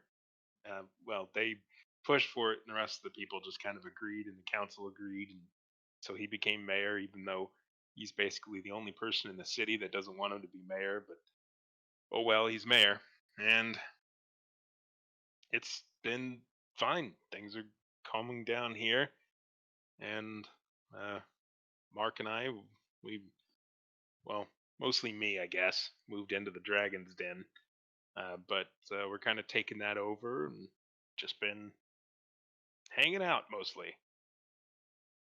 all right. Wow. Well, a lot has happened. To be honest, I didn't expect to be gone for as long as I was. I figured I'd just go to the fishing village and the net would be sitting neatly folded in a pile on a glowing pedestal or something. I suppose. Mm-hmm. Yeah, he asks about how it actually did went and about the Aiden fella and what you've been doing with your time essentially, and any information you give him in that respect, he'll listen. Meanwhile, Mark is just walking ahead. Yeah, I'm. I'll tell him everything that happened, of course, and I think I'll probably just kind of leave off. Yeah, I think I could. I thought maybe I could get this done quickly and come back and help everyone, but at a certain point, I just kind of realized that I need all of you. I need everyone. I need you guys to help me out. I can't do this on my own. It's much bigger than I thought.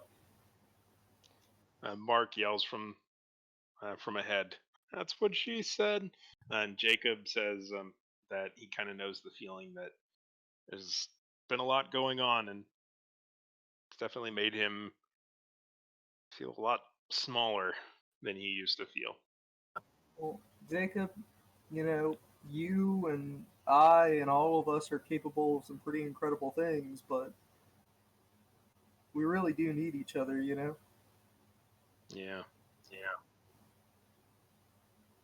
So were you concerned, or rather, are you concerned, Lee, as the DM asks? Um, I mean, how do you feel about hearing that your friends were in trouble and asked basically everyone else to evacuate the town? Pretty concerned about it, but if there's no details readily available, I think I'll probably ask Philbin about it if he might know anything, and I'll find out what information I can when I can. I think Lee's a little worried about that, Mm-hmm. but there's not really much I can do at this very moment. That is fair. Sorry, yawning again. But after a little bit of a walk, about a 10-minute walk or so, you arrive at a bar that has a sign hanging out front. The name is the Blue Mollusk. Oh, yeah. I'm pretty Pardon? sure I've been before. I don't think you've been here before, but Mark has mentioned it at least a couple of times. That this is his favorite place to hang out. Okay, he's been talking about it. I could have sworn that we had to come in here and pull Mark out of the blue mollusk before. I thought. I'm sorry, You've but pulled him. You were saying, Fionn? it was just a joke. I was gonna say I'm sorry, but I heard Blue Mollusk and Ocean Man immediately started playing in my head. And that's fair. But yeah, you've pulled him out a couple of places. I don't think you've actually pulled him out of the Blue Mollusk before, but you have pulled him out a couple of places. Okay. Yeah, But I remember he's been talking about this place. So yeah, I'm excited. yeah, so inside the Blue Mollusk, it's a nice, place. It seems to be a fairly well appointed bar. There's a lot of really small tables. I think it's probably a kind of a romantic place, kind of a dating place, not for large groups. But true to his word, there is a fairly decent brunch buffet included an assortment of seafood and sort of eggs and an omelet station that can include various, shellfish and things. It's not bad in terms of a brunch. It's all fairly decent. The staff, um, a bit strange. I'll say maybe the uniform, little little unsanitary. Mostly shirtless men in leather pants. Like it's kind of weird, but My. whatever.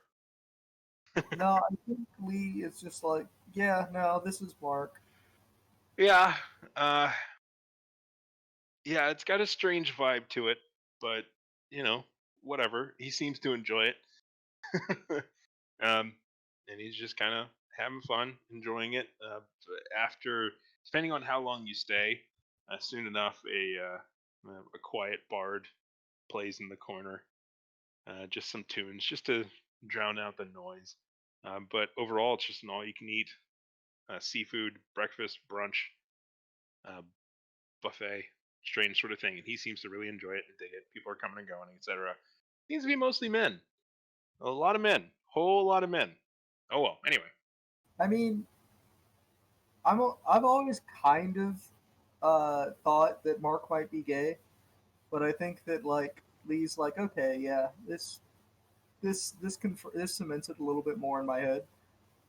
Yeah, this is okay. Little on the nose, but anyway, that's where he takes you for brunch. I And kind you of can feel get like quite. Lee would be a little naive in knowing that, just thinking like, oh yeah, this is Mark. Yeah, yeah. Yeah, I don't know. agree I with just think agree he's with. from wolves, so like it's not like that's a taboo subject in No, necessarily for elves. So like it'd probably be pretty realize what's going on. Okay, that's fair. yeah. Now, That's just how I these are pictured it, though. dwarves. Yeah, it just seems strange that it just never. I don't know. It's just the odd thing where it's like it's not some place you're like, hey, well, let's get breakfast. I know a swell place. I definitely would agree with that, but also this is Mark, and he has no sense of like, Exactly. Yeah. yeah, It, that's it the it thing. makes sense for Mark to just be like, this is while it's not taboo in a sense or socially unacceptable in many ways, it's kind of an Like, odd choice. it's a weird place to go for breakfast. I would Exactly. Yeah. It's no, just this I is definitely would, but I it's just also know Mark. yeah. But it is very much Mark. But anyway, so you can have a nice breakfast at the Blue Mollusk. What would you like to do after having a meal? Tip well, of course. Of course. You're quite thanked. In fact, you get 2 breakfast juices from the house. Oh, They're exactly like normal juices. I don't know why I said breakfast juices. well, I like juice for breakfast, so I like That's that. good. Uh, you guys ready to? I mean, you guys want to come with me to go and talk to Philbin? I mean, you don't have to. I guess you don't really have any, unless if you guys have business at the mayor's at the mansion too. Jacob says that he'll go. Mark says that they don't really like him going in, so he'll just stay here if that's okay. Yeah, of course. Uh, yeah, I guess I'll head to the mayor's mansion then. Start walking. Yeah. As you walk away from the table, Mark's just shaking his head. He says, "I don't understand. You set one drape on fire, and everybody just he just trails off." But yeah, Jacob will go with you towards the uh, mayor's mansion. When you get there, they, of course, all the guards recognize you. You're recognized several times on the way. I imagine that Lee is probably humble enough that, I mean, how does he react to the random salutes and Uh, the occasional "Ho there, Commander," etc., from even just a civilian dwarf? this is the first time in a very long time that Lee is also out of his uniform and armor. Hmm. Um, just Which I like assume you kind of in. brought with you.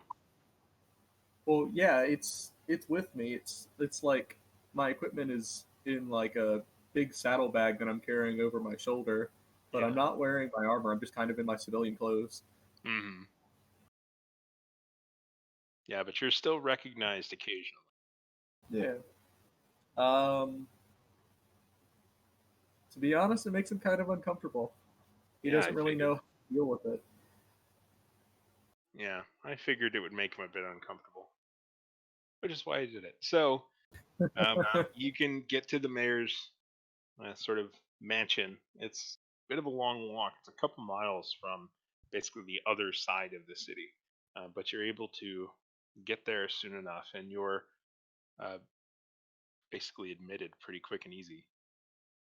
But when you get closer, there's someone you haven't met before comes up to basically greet you both.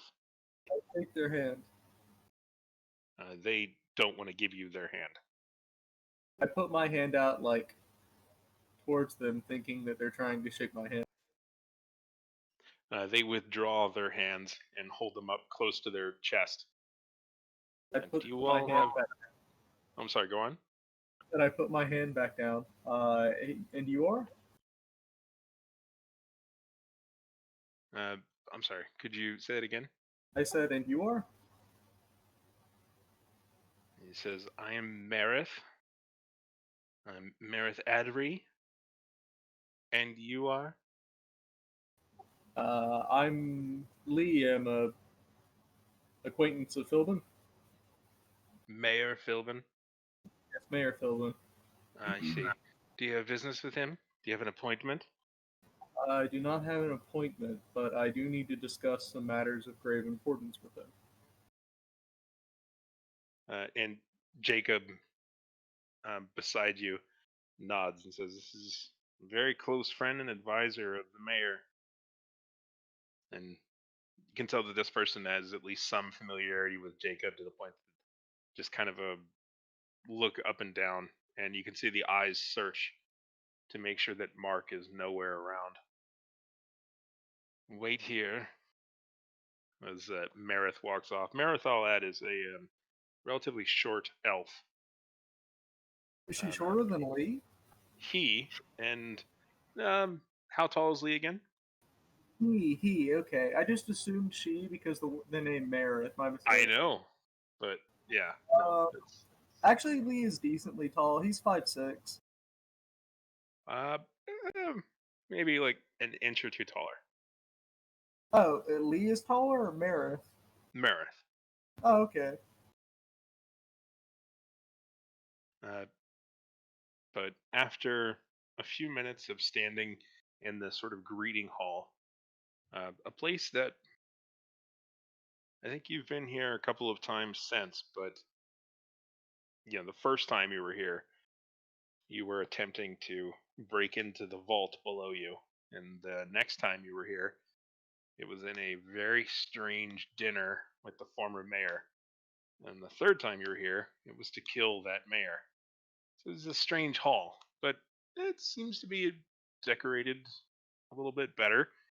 There are paintings here that weren't here before that you don't know why they're here. You don't know if it's the taste of Philbin or what, but there are uh, kind of like watercolor landscapes. There's like vague shapes of hills and trees and mountains.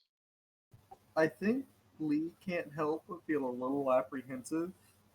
Mm-hmm.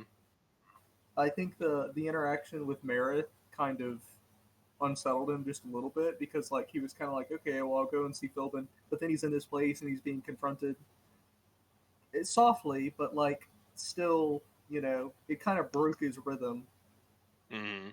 and I think he's just kind of becoming uncomfortable with the place because he's thinking about the last couple of times he's been here. And that's perfectly reasonable. Beside you, Jacob seems to be kind of standing roughly at attention and looking at a couple of the paintings, which I would probably describe as pleasant, but not good. I think I'll follow his lead and kind of look at the mediocre paintings and try to calm myself down. All right.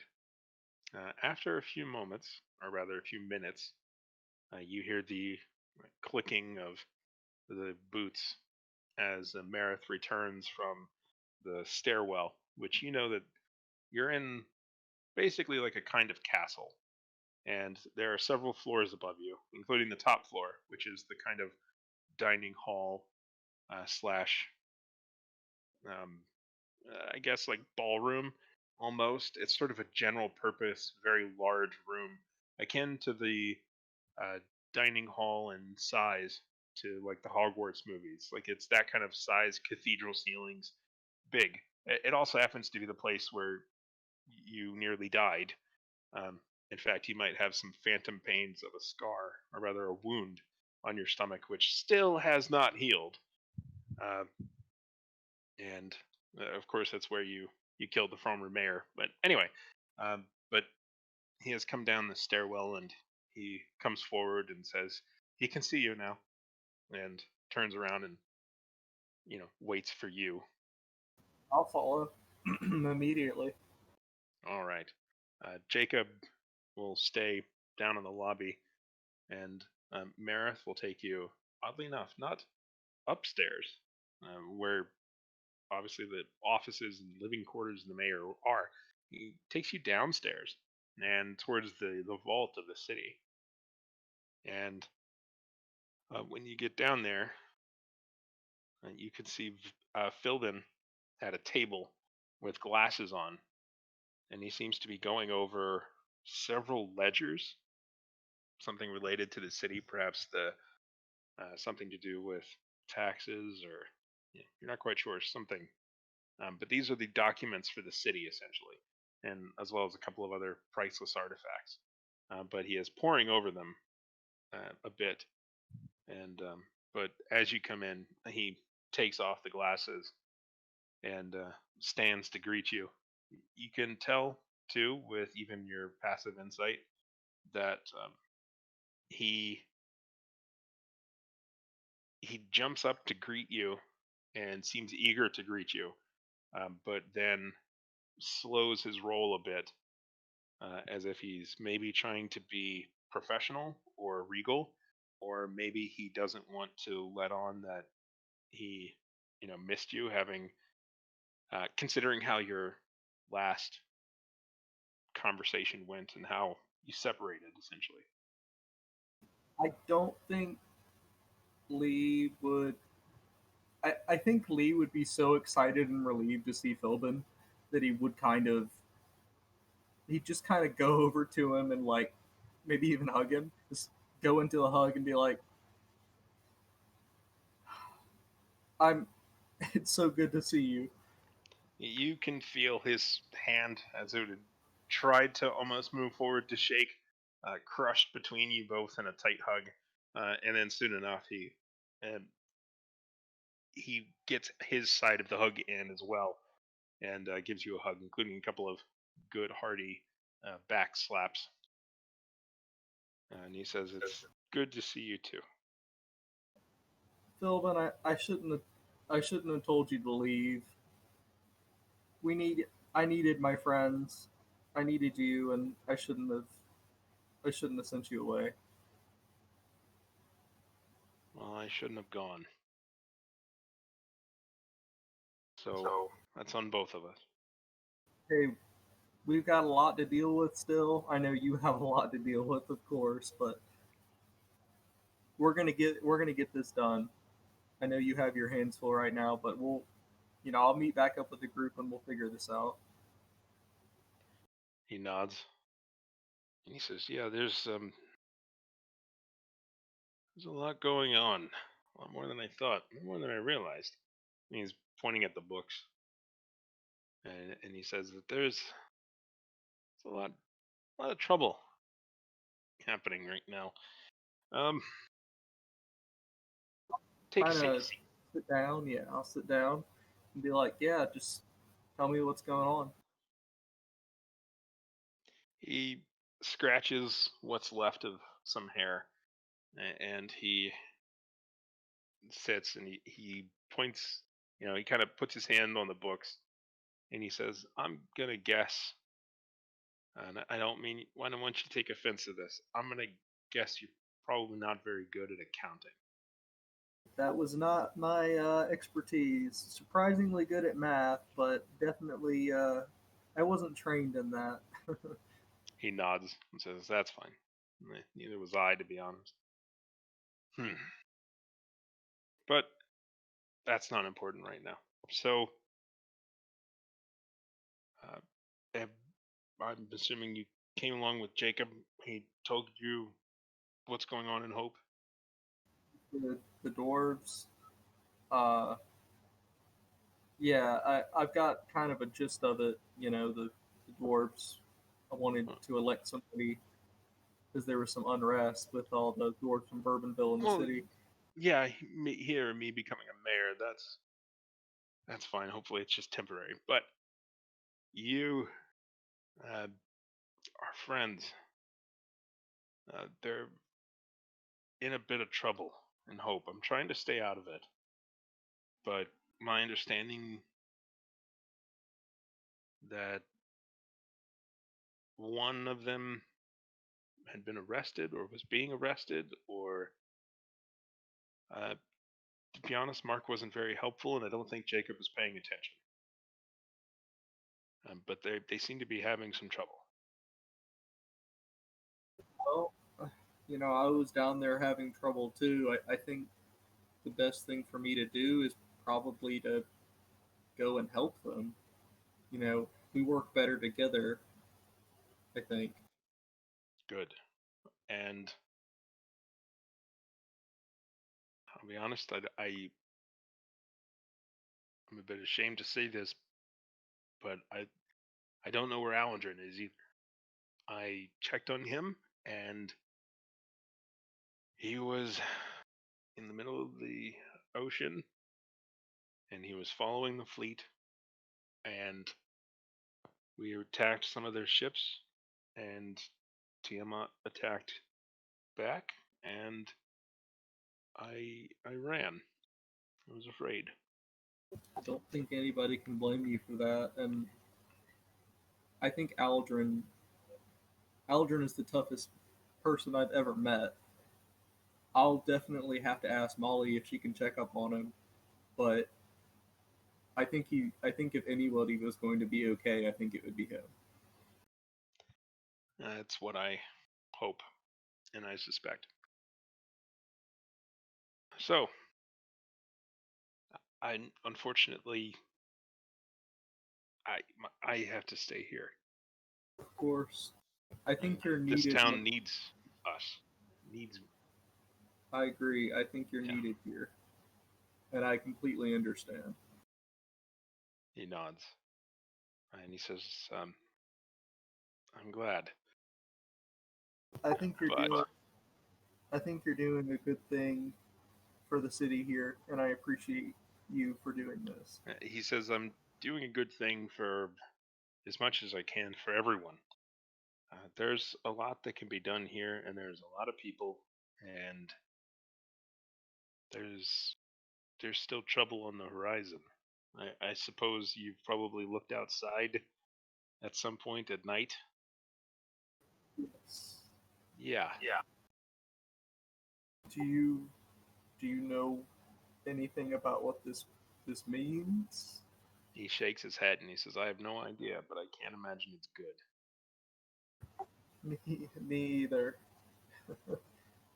I'm trying to get some correspondence or um, perhaps some artifacts, some sort of sending system or teleportation uh, portals back and forth with Tyrannia, but I, you know that oaf. But what can I do? I can I can send you off a place. You might be able to convince Jacob to go with you, in which case you might be able to come back easily. But I can send you off. I've still got my magic. They can't take that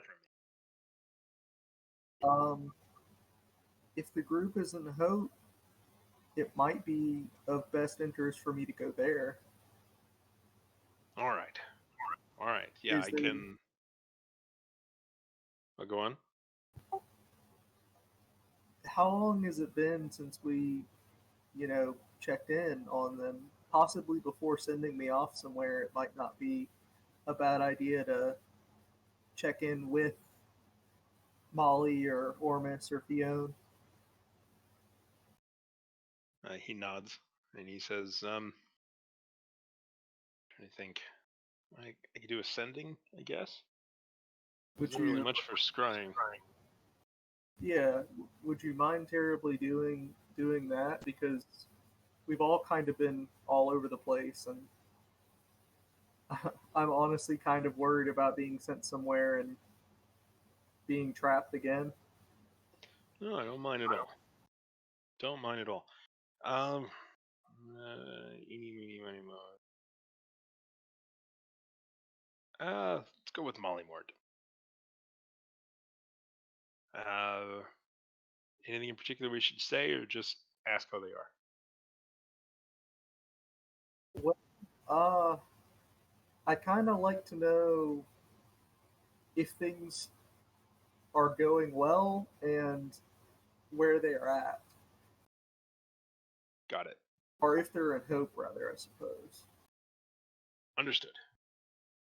Then you can see him close his eyes and focus a little bit, and we'll come back to that later. So, Aladrin, since you're Yes. with us, all right. You've begun your journey in a way, and you've been going along with Adria or Adira. Adria? Yeah. Adyra. Why do I make up names I can't pronounce? Adira? Is that what I said last week? I think so, yeah. Adira. That makes sense. So you've begun your journey with Adira. She's warned you that the road to Tyrannia is like 1,000 miles long, uh, Yeah, that's but good. she'll go with you until you can get somewhere that can potentially have faster transportation methods, and more Hmm. importantly, she can provide you with food and water until you get to a place that you won't die, essentially, Yeah, because you are crossing a desert, yeah. um, essentially. So overall, in your travels, are you looking out for anything, trying to do anything in particular, or are you just walking? I She said it was dangerous, and I wasn't thinking about it too much beforehand. Yeah. But I will keep an eye out for dangerous creatures, monsters, beasties on the horizon. Okay. Make a perception check. All right.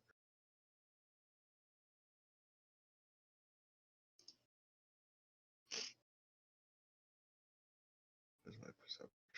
There it is. 12. Okay. After several days, you start to see large birds flying overhead, and you can tell that the soil is getting more rocky. You think you're coming towards almost like maybe small mountain ranges. Hmm. And I in will. fact, those are some really, really weird looking birds. Roll a nature check. See if you have any idea what those birds are. You probably don't, but I'm curious. Yeah. 8.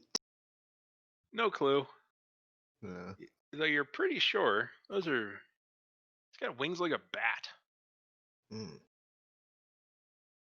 but it's Really big definitely a really bats. big bird. Huh. Strange. They seem to be circling you. I'm just gonna keep my crossbow at the ready, just in case they start to swoop down, and keep on walking. Okay. She will let you know that those are very bad. It's not good. They have a tendency to, well, kill things, would be the easiest term. Yeah. And she's a bit concerned, and she's been essentially making sure that there's plenty of water, plenty of food, being a very full out druid. In multiple occasions, she has stopped to talk to small animals, speaking to the occasional uh, sort of desert rat, and Mhm. not once, but twice to owls. Hmm. But she says that this is not a natural creature. We should not be here. We've got to find a way around. I didn't know that they were here. She's starting to get worried and kind of breathing a bit, and she's looking around. The path is going seemingly directly into what would be their territory if they Hmm. have territory. And she says that she's not sure that you should go up the path either. Any thoughts? Does she know if they're easily frightened? She shakes her head and she says, "I don't know. I don't think so. I mean, they eat big things. They're not good. Every story I've heard about them says to not go anywhere near them. The bat How, wings are the big indicator. Normal birds don't have those. how many are there? It looks to be about three. Hmm. They look fairly big, maybe like a big turkey. Not super big, but relatively small, I should say. But for a Yeah. bird, they're pretty big. Um. I'll tell her we can continue on the path. I should be able to take care of them without problem. She's worried, but she nods and she'll go with you. She'll continue with you. And she says that on the other side of these mountains, it starts to get a lot greener as we start to Hmm. get towards the White River. And, and then you can see her kind of thinking, if they're still going to be here on my way back, how am I going to get home? We'll find a way. Where there's a will, there's a way. She's somewhat comforted by that, but she walks close to you as you continue on these paths. And Oh, soon enough, three becomes five, and they're circling and you can tell they're much lower, and you can tell that they're very ugly, extremely ugly. They've got long tails that break into a kind of uneven plume, like a diseased peacock, and they've got Uh, these bat-like wings, as I said, and they've got like the beady eyes and head of a rooster. Disgusting creatures.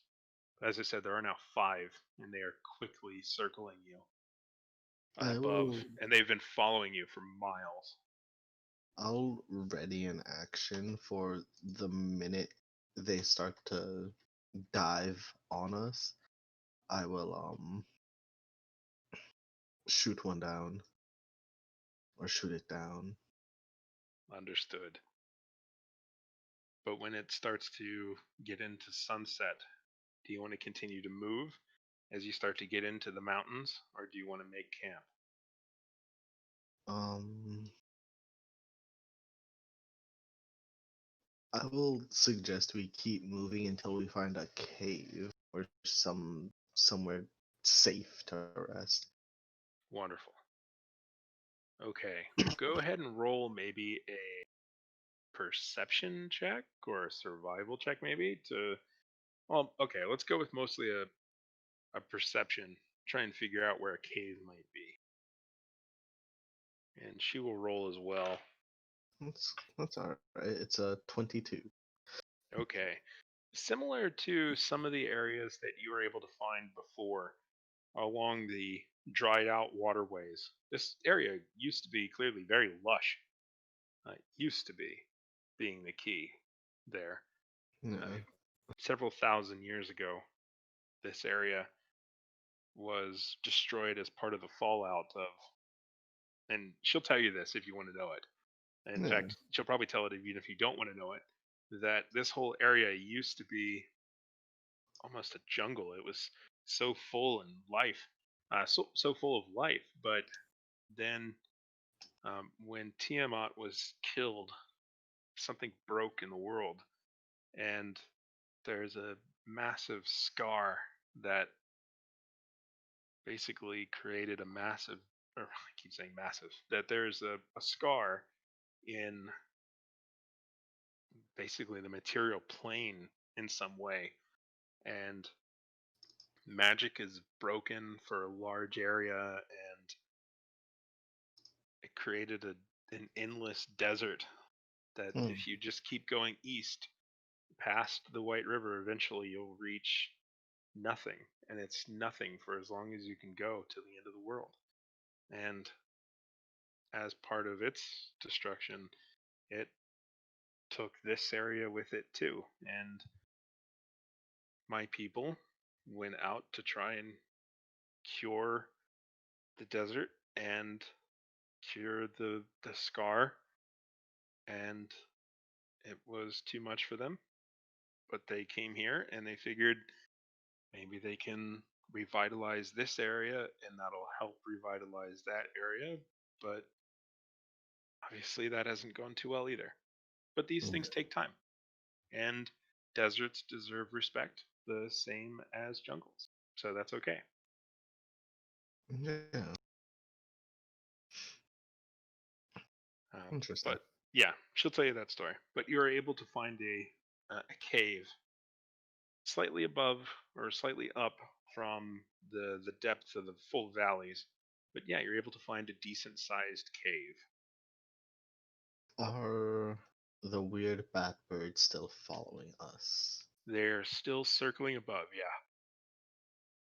Huh. All right. I'll just keep a close eye on them. We should Okay. know who they are. Could you repeat that, Lee? Oh, I said maybe she knows what they are. She said She they said, were dangerous. yeah, she said that she's heard stories about them, and that they're very dangerous, and that we shouldn't be anywhere near them. Ah, right. Okay. And she'll tell you more about them if you want to know some of the stories she's heard. But Yeah. I'll ask about those. she says that she was told about a time where one of the druids came out, and the druid was with its familiar. That was a very big rabbit, and one of them swooped down and picked up the rabbit, and then dropped the rabbit, and the rabbit shattered into a million pieces, Hmm. and then it ate the pieces right So in it front of the druid. kind of turns things to stone or petrifies them. She says something like that. Yeah. Hmm. There's a lot of things in this area that do that, unfortunately. That's weird. It is weird. Anyway, so you're sitting in this cave. This night falls. It's getting very dark. Do you want to keep watch? Do you want to light a fire? Um, I won't light a fire, but I will keep watch. Okay.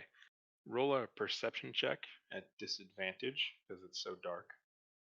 Alright. Even with your dark vision in this darkness, it's still very dark. That is a 13. That's still pretty good. Yeah. All right. And you're just kind of looking out at the cave, make sure none of those things come down. Yeah. All right. Do you intend to keep watch all night? Um, just for 4 hours until I have to trance. Okay. While you're keeping watch, you hear something moving deeper in the cave. Hmm. Almost like scraping. Then you hear something cracking. I'll turn around and look behind us. You can hear something echoing from deeper in the cave. But it's so deep in, so dark, you can't see anything. Hmm.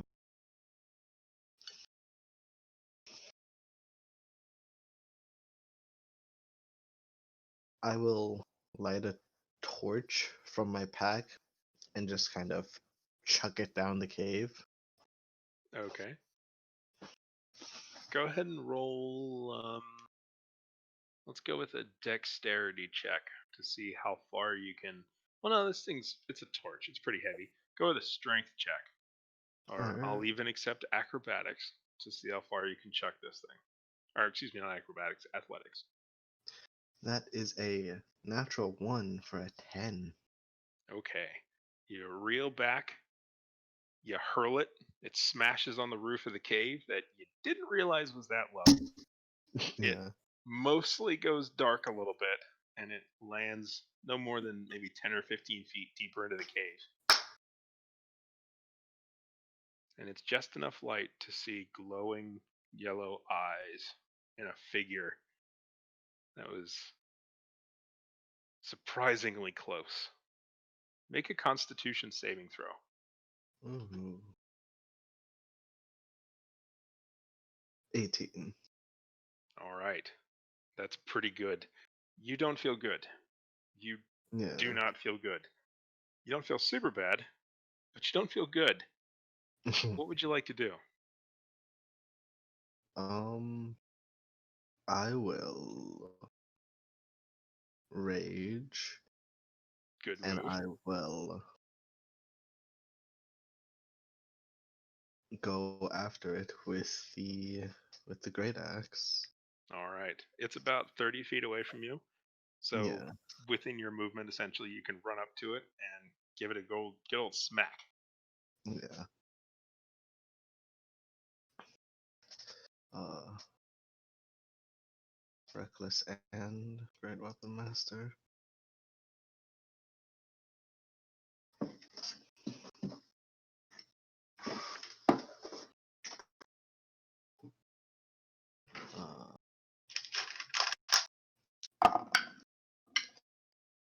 Uh, neither of those are great. For a total of 9 to hit, That is a miss. and then the second one Also not fantastic. 13 to All right, a 13 to hit also misses. yeah. It Thought it was. stands a little shorter than you, Mhm. despite the fact that it appears to have maybe 6 feet. Some sort of a strange centaur creature. Hmm. Um, almost like a. Imagine like a. It's like a lizard, essentially. A lizard with 6 feet and Yeah. yellow eyes and Strange. a big gizzard that swells out and it That, attempts to bite onto you. that is ugly to look at. Yeah, most things are. I'm guessing a 12 doesn't hit. No. Okay. Yeah, it attempts to bite at you and fails. And after its bite, it reels back a little bit and looks down on you again. Make another Constitution saving throw, please. All right. 25. That's very impressive. Mhm. You continue to just. You can feel this thing trying to hold you in some way. It's almost like it's trying to like mesmerize you with its eyes. Hmm. But obviously it's failing. What would you like to do? Um. She is screaming, by the way. It's fine. I'll take care of it soon enough. Mm-hmm. I'm just gonna keep swinging at it. Okay. Reckless and Great Weapon Master to try and get rid of it faster. And you didn't do reckless before, right? I did. Oh, you did? Yes, that would have given it advantage. Okay, it missed anyway. Go on. So that is low. That's a 10, Okay. Does not hit. and that's a little bit better. 12, 16 to hit. That does hit. Go ahead and roll that damage. Uh, 26. 29 points of slashing damage. Holy shit. It is rah, reeling with that wound as you deal a strong blow against it. Would you like to do anything else with your turn? Um, it needs to make a dexterity saving throw for lightning. It For static fails. electricity. That is 4 lightning damage. It continues to be angry. As expected. Yes, you're back, or rather, it's standing in the shadow of you as you're silhouetted in front of it from the smoldering torch behind you, and you hear from behind you as Adira yells, "Aladrin, they're coming in!" Alright. Probably not good, but Yeah. I'm sure it's fine. Yeah. No big deal. No big deal. I don't know what anyone's worried about. So let's see. This thing, as you swipe at it and hit it very hard, it attempts to bite you again, Mhm. and it has advantage, of course, because you're reckless. And that is going to be a 19 to hit. That hits. Yeah.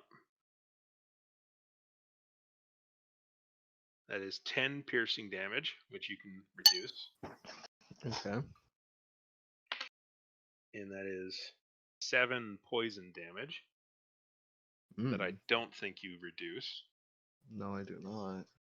All right. Make a constitution saving throw, please.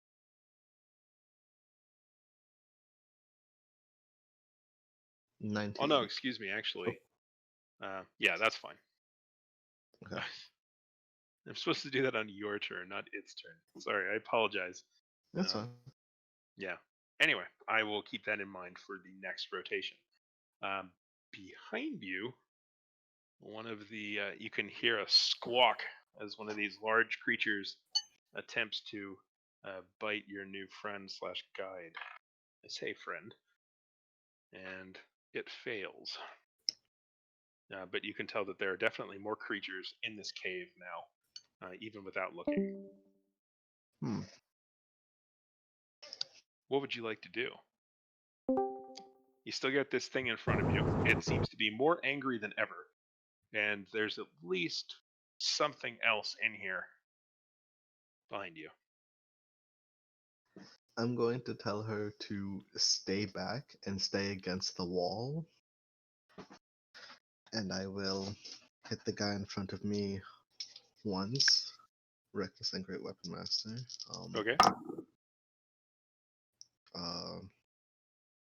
13, 8, 12. And that misses. Make a Constitution saving throw, please. Yes. 14. Okay. So yeah, that did miss.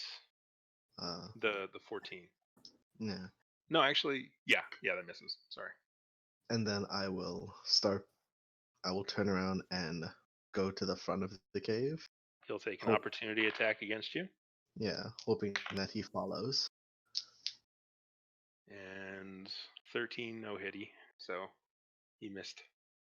And how many of these ugly bird things are there? One is already in, and it looks to be that another is coming in.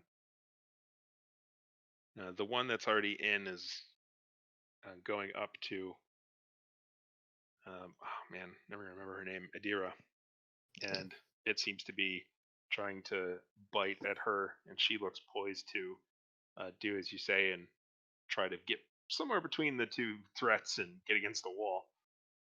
I'm going to now turn my attack on the one that's trying to bite her. Okay. Uh, that doesn't hit, but I'm hoping it at least gets its attention What would you for roll? would be a 6. Yeah, that does not hit. Yeah, But you most definitely have its attention. yeah. It should also make a dexterity saving throw for static electricity. It rolled a 15. That succeeds. Mm-hmm. So 3 points of lightning damage. All right. So you're facing this creature. You've got your back to the one you were fighting previously, right? Yes. All right. You've got these two in front of you. The creature that's behind you is going to attempt to bite you, That's fine. and that's an 18 to hit. That hits. Okay. Then you take 7 piercing, which you can reduce to 3 because rage, Yes. and then you get a healthy 2 poison damage as I look for another d6. It's like 7 ones. Anyway, you take a little bit of poison damage as this thing tries to bite into you again and grab a hold of you, but it doesn't Yeah. seem to do what it was hoping to do. But the two creatures in front of you, the other one coming up, are going to attempt to bite into you as well. Alright. And they also get advantage. Yes. That means a dirty 20 for the first to hit, Yes, that hits. and natural 20 for the second to hit. Hmm. I'd like you to make 2 Constitution saving throws, please. 23 for the first and 14 for the second. Just so broken. Okay. No, that's good. That's great, man. I love it. I love it so much. Okay. So you take let's see, 5, 6, 7. You take 12 piercing damage, which Okay. Well, actually, excuse me. You take 5 piercing damage. That's reduced to 2, and then Okay. 7 piercing damage, which is reduced to 3. So you take Okay. 5 piercing damage. As Okay. opposed to otherwise, where it would have been 6, because Yeah. technically it was 2 attacks Yeah, that makes from sense. 2 separate creatures. So, and they are both focused on you, although one will attempt to take a quick bite at Adira as she tries to back away towards the cave wall, and it will hit her and do a modest amount of damage on the piercing. And let's see how she does on her Constitution saving throw. Okay. So, Does she begin to turn to stone? yes. Uh, And you can see as she attempts to run right before your eyes, she begins to turn into stone, falls on the ground, and from her damaged leg up, it seems to be growing on her, and she is crying and saying, Aladrin, help me. Why is this happening? What would you like to do? I am going to try and hit the one that bit her. Okay. Standard spiel. Um, that's so statistically unlikely. 2 net ones. Um, Unfortunate. and then the second attack to that same bird. That's better. 16 to hit the bird That does hit. for 14, 22 points of damage to the bird. That is a tremendous hit. And it needs to make a dexterity saving throw for lightning. It rolled a 9. That's a failure, so it takes 5 lightning damage. That is exactly what is required to kill it. It being smashed wants to try and back away, but the static charge causes it to twitch and then slump and then continue to twitch occasionally, tongue hanging out. Sufficiently revenged. Yeah.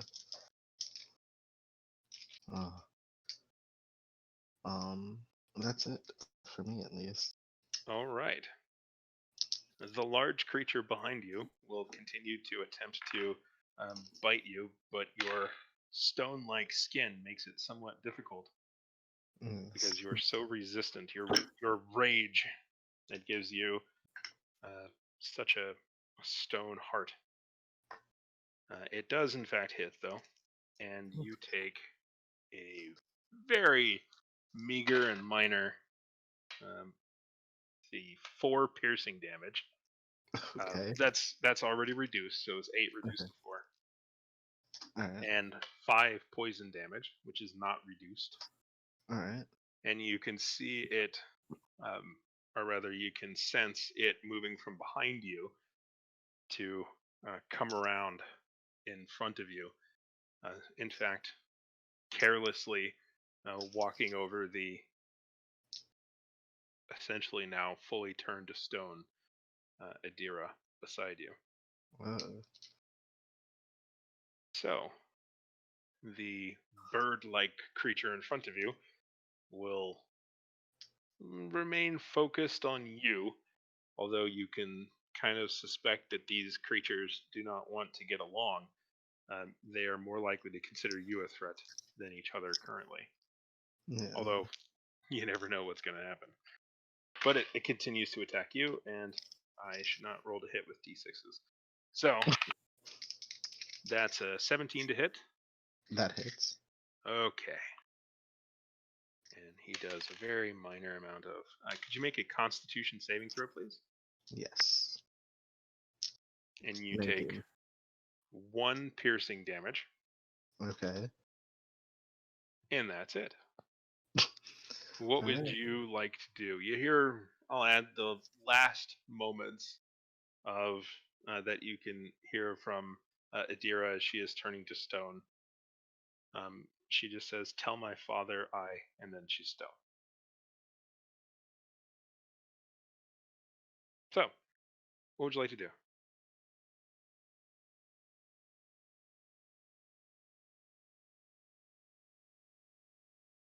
Did I lose you? Well then. Anybody? Very dramatic.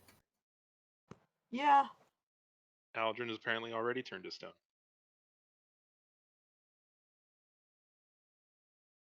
Okay, well, Where'd it go? it happens, I guess. I guess we will return to that in a moment. That's the unfortunate part of having everybody split up. It's really difficult to bounce back and forth. For oh,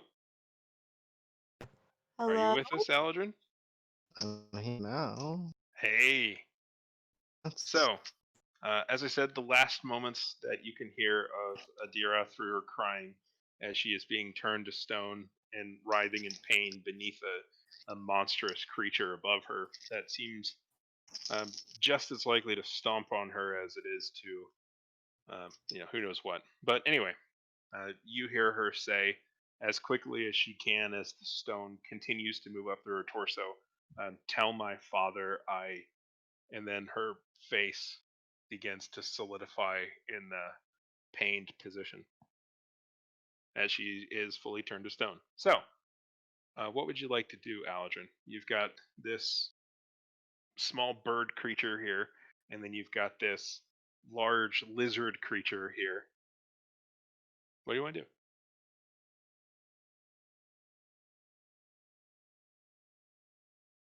Did we lose him again?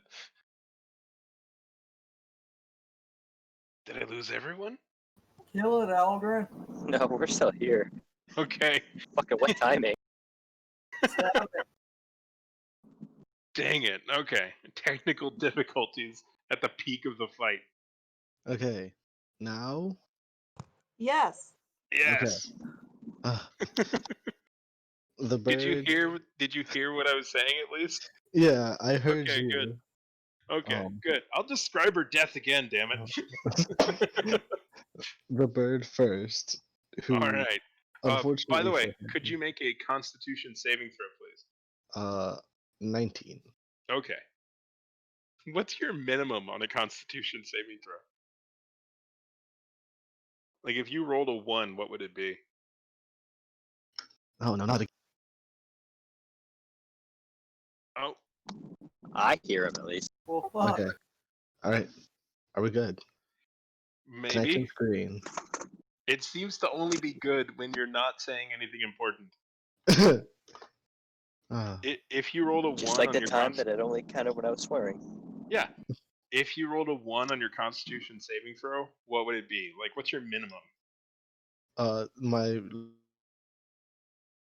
There it goes. Oh my God, 8. 8 would be your minimum. Okay, so Yeah. there's a chance. I will Yeah. point out that Lee is immune to being turned to stone by anything less than 11. Well, That's that's incredible. good. That's good, Lee. I'll keep that in mind if you show up. No, it's just I thought that was a cool thing, and I've talked about that before Hmm. with having what is it called? Aura protection. Mm-hmm. Oh yeah. You're immune from what is the specifics? I'm not immune. My DC, the minimum is I think. Oh, right now it's 11. So if I roll a 1, I'll still fail. Mm-hmm. Yeah, if you rolled a 1, you would still fail. Hmm. Anyway, so Aldrin, Unfortunately for the bird, he's eating a crit. oof. So Unfortunately, indeed. that's Roll that wonderful damage. 12, 24, 34. Okay, we can stop. It's No. I want to hear how bad this is gonna hurt. you can do the math if you want, This is payback. but if you could describe to me the manner in which this creature meets its demise. It's a little bit like bad putt, in which I just swing low enough and cleave it in two on the upswing. Perfectly acceptable. Wonderful. You can see that its gizzard erupts open, and yeah, wonderful. And then for the I would big like to think his lizard, final thoughts are, I can't believe I've done this. for the big lizard, that is significantly less. That is an 11 to hit. Nope. Yeah, it does not hit. But it does need to make a dexterity saving throw for lightning. Okay. Is that just for anything that's near you? One creature within like 10 feet. And that's every turn? Yeah, as a bonus action. All right, cool. It rolled a 7. That is 4 points of lightning damage.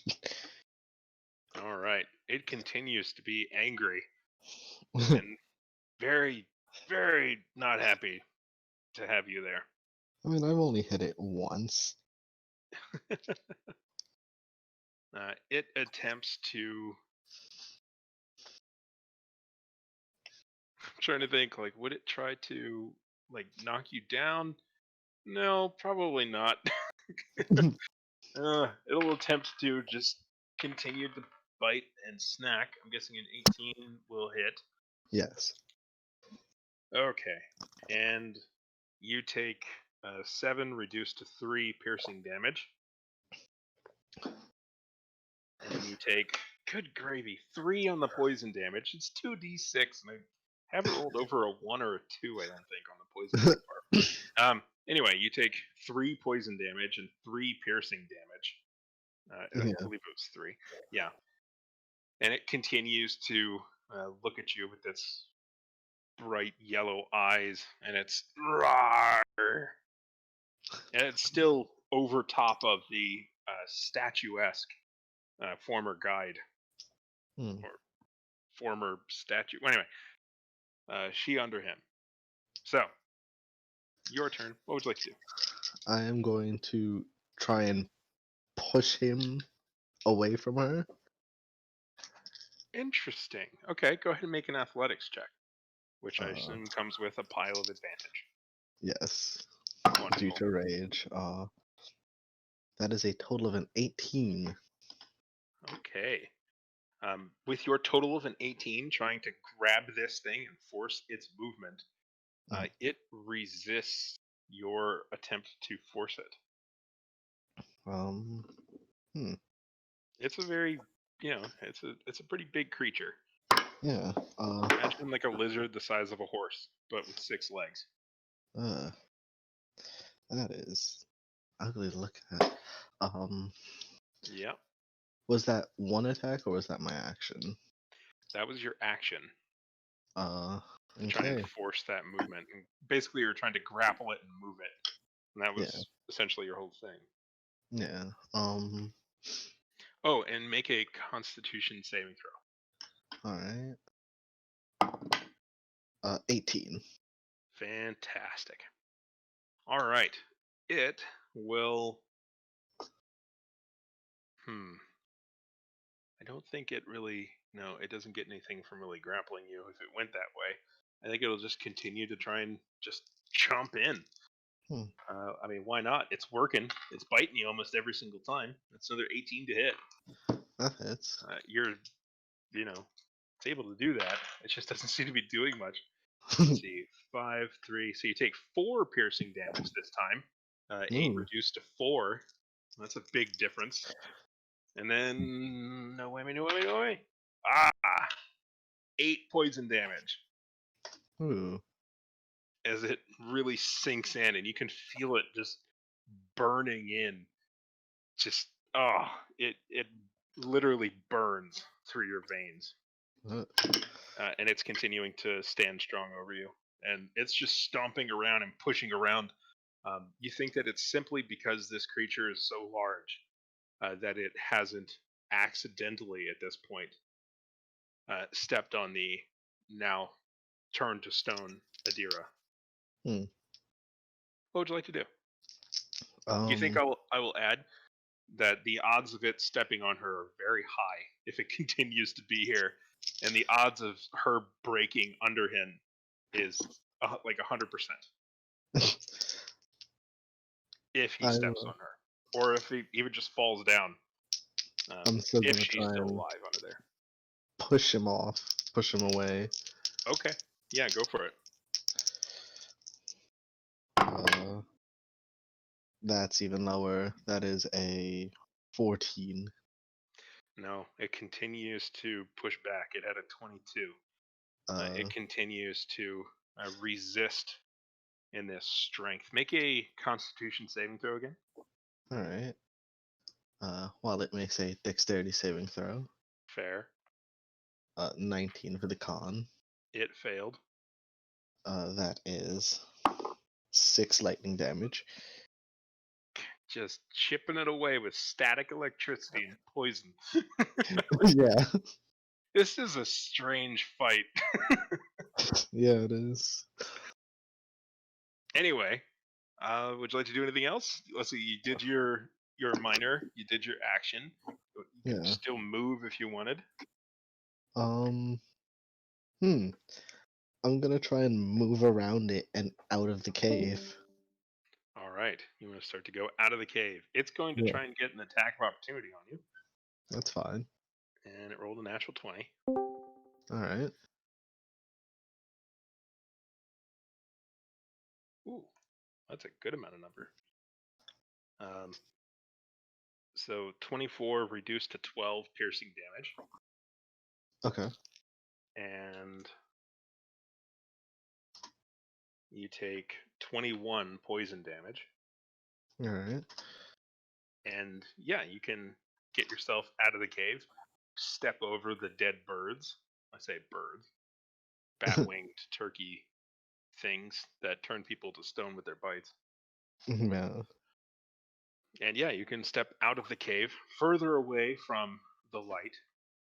I'll remind that the only source of light you have a half knocked out torch laying on Yeah. the ground inside the cave. Yeah. Okay, That's fine. so uh, on its turn, you having left its cave, let's see, he will step towards you to go towards the mouth of the cave. Let's see if he accidentally steps on her. He does not. Okay. Uh, he just seems to walk past, and he goes past the corpses of the birds, and he stops at the mouth of the cave, and he doesn't go out, as he just looks out at you with his still glowing yellow eyes. Hmm. Unfortunately, the third bird does see you and attempts to swoop down and bite you. Uh, I know, right? It's terrible. So that does hit. Make a Constitution saving throw, please. all right. Uh, 24. Okay. And you take 3 piercing damage as it bites into you. What little Okay. that it needs. I mean, it basically Yeah. landed on you.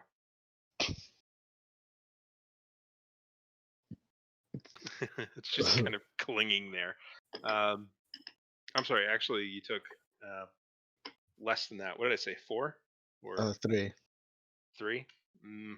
So yeah, you actually took 2 piercing damage. All right. All right. What would you like to do? You got this little creature practically hanging on to you. You got that thing still there. By the way, make a Constitution saving throw for me, because it's continuing to try and gaze at you. Woohoo! I fail. It's a 9. Fantastic. you you feel very sluggish, and you feel like you're not turning to stone, but you can barely move. Like your mind is still working fine, but your body's like kind of going in slow motion. Hmm. That's weird. Yeah, you are restrained. You're unable Hmm. to move, and you're at a disadvantage for basically everything. But Hmm. because you can attack recklessly, you can cancel that and attack with normal, etc. Um, if you so choose, Yeah. because broken. So you may continue your turn. What would you like to do? I will swing recklessly at the big lizard. All right, go ahead and make your swing. Um, I don't think that'll hit. That is a 10, All right, that does not hit. No. and then my second attack. Uh, that is even lower. That is a 7 or 8, one of the two. 7, I believe. Either way, it does Yeah. not work. So you have a pretty good idea. Well, we'll cover that. This beast that's on your back attempts to bite into you. Now that you're restrained, it Okay. will hopefully get a bit of a better chance. It does succeed in the bite. And you take, let's see, there's 3 piercing damage, reduced down to 1 piercing damage. And Uh-huh. do you have advantage on Constitution saving throws? I do not. Okay. You now have disadvantage from being restrained. Okay. Let me double check that to be sure. Hang on, I think that it does. It might only be dexterity saving throws. So either way, make a Constitution saving throw for me while I double check Alright. that rule. I was thinking it was only strength and dex. Yeah, it's only the dexterity. So make the Constitution saving throw at the normal roll. Luckily, that's a critical success as a 27. That is pretty darn good. That's pretty darn good. Congrats on that. You don't turn to stone from this creature, so that's a Yeah. plus. Um, so the creature that's at the cave will Yeah. continue to gaze at you, and in fact, it's going to gaze at the other creature too. And so that creature will have to make a saving throw, and it succeeds. But it coming around to your turn, you got a pretty good idea of how this thing works. It's Yeah. looking at you, and whenever you're kind of able to make eye contact with it, Mhm. you feel like you've got to try to not be stone. Hmm. You can choose to specifically avert your eyes, basically close your eyes, Yeah. which would help from that, but then you'll have your eyes closed. So you'll be Yeah. at a disadvantage for basically everything else. Hmm. I don't think I will do that because I want to have the advantage. If I'm not slowed or restrained. Okay. Yeah, you are still restrained. Technically, you're kind of being petrified by this thing. Alright. So you are restrained right now. But Okay. at the end of this turn, you'll have a chance to repeat the saving throw to avoid it. Okay. And, fingers crossed. So, Alright.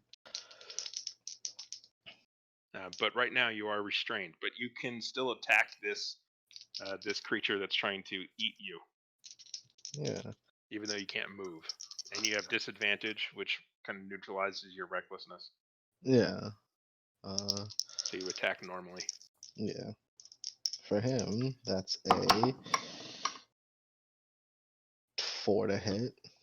That's Alright. a no. Yeah. No more Great Weapon Master. Um. And then.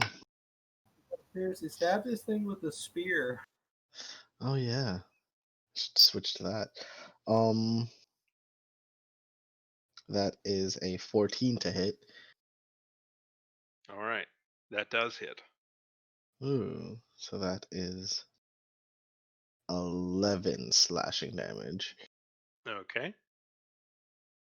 And I'm assuming it has to make a static electricity check. Yes, yes, it does. And it rolled a natural 1. It takes 4 lightning damage. Okay. It doesn't like that. And it has to make a save against the other. Oh, it's the end of your turn. If you would please make a Constitution saving throw. That is a 15. Okay. You feel much better. You feel like you can move a little bit more. You probably don't want that to ever happen again, but you can feel a little bit better. So that's something. Hmm. The bird that is kind of on your shoulder appears like it wants to run away, but you can see it fall off of you, and you suspect it's under the same thing that you were just under, Hmm. and it is beside you. You're no longer restrained, but it is going to try and ankle bite you essentially. But it has, well, okay. So you attacked recklessly, right? Yes. So it has advantage against you, but it has disadvantage. So it just sort of neutralizes itself. I'm guessing a 7 does not hit, or excuse me, an 8 to hit. No, that does Okay. not. It fails from where it is essentially has fallen prone off of you. This creature at the mouth of the cave continues to stare down at both of you. What would you like to do? Oh, make a constitution. Oh, okay, you have your choice now, I should say. Do you still want to keep your eyes open, or do you want to look away from this thing? I will keep my eyes open. Okay. All right, make a constitution saving throw, please. 19. Okay. What would you like to do? You feel perfectly able to do anything.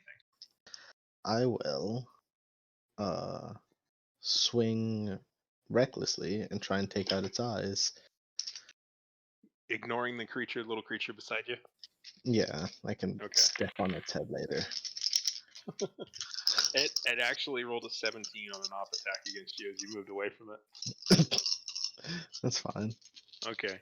You take 2 piercing damage, 4 reduced to a 2. And if you could make a constitution saving throw, it'd be hilarious if you turned to stone from this thing after all this. 15. Okay, you're fine. Yeah, you can walk away from it. And you can walk towards this creature and you want to try and take it out.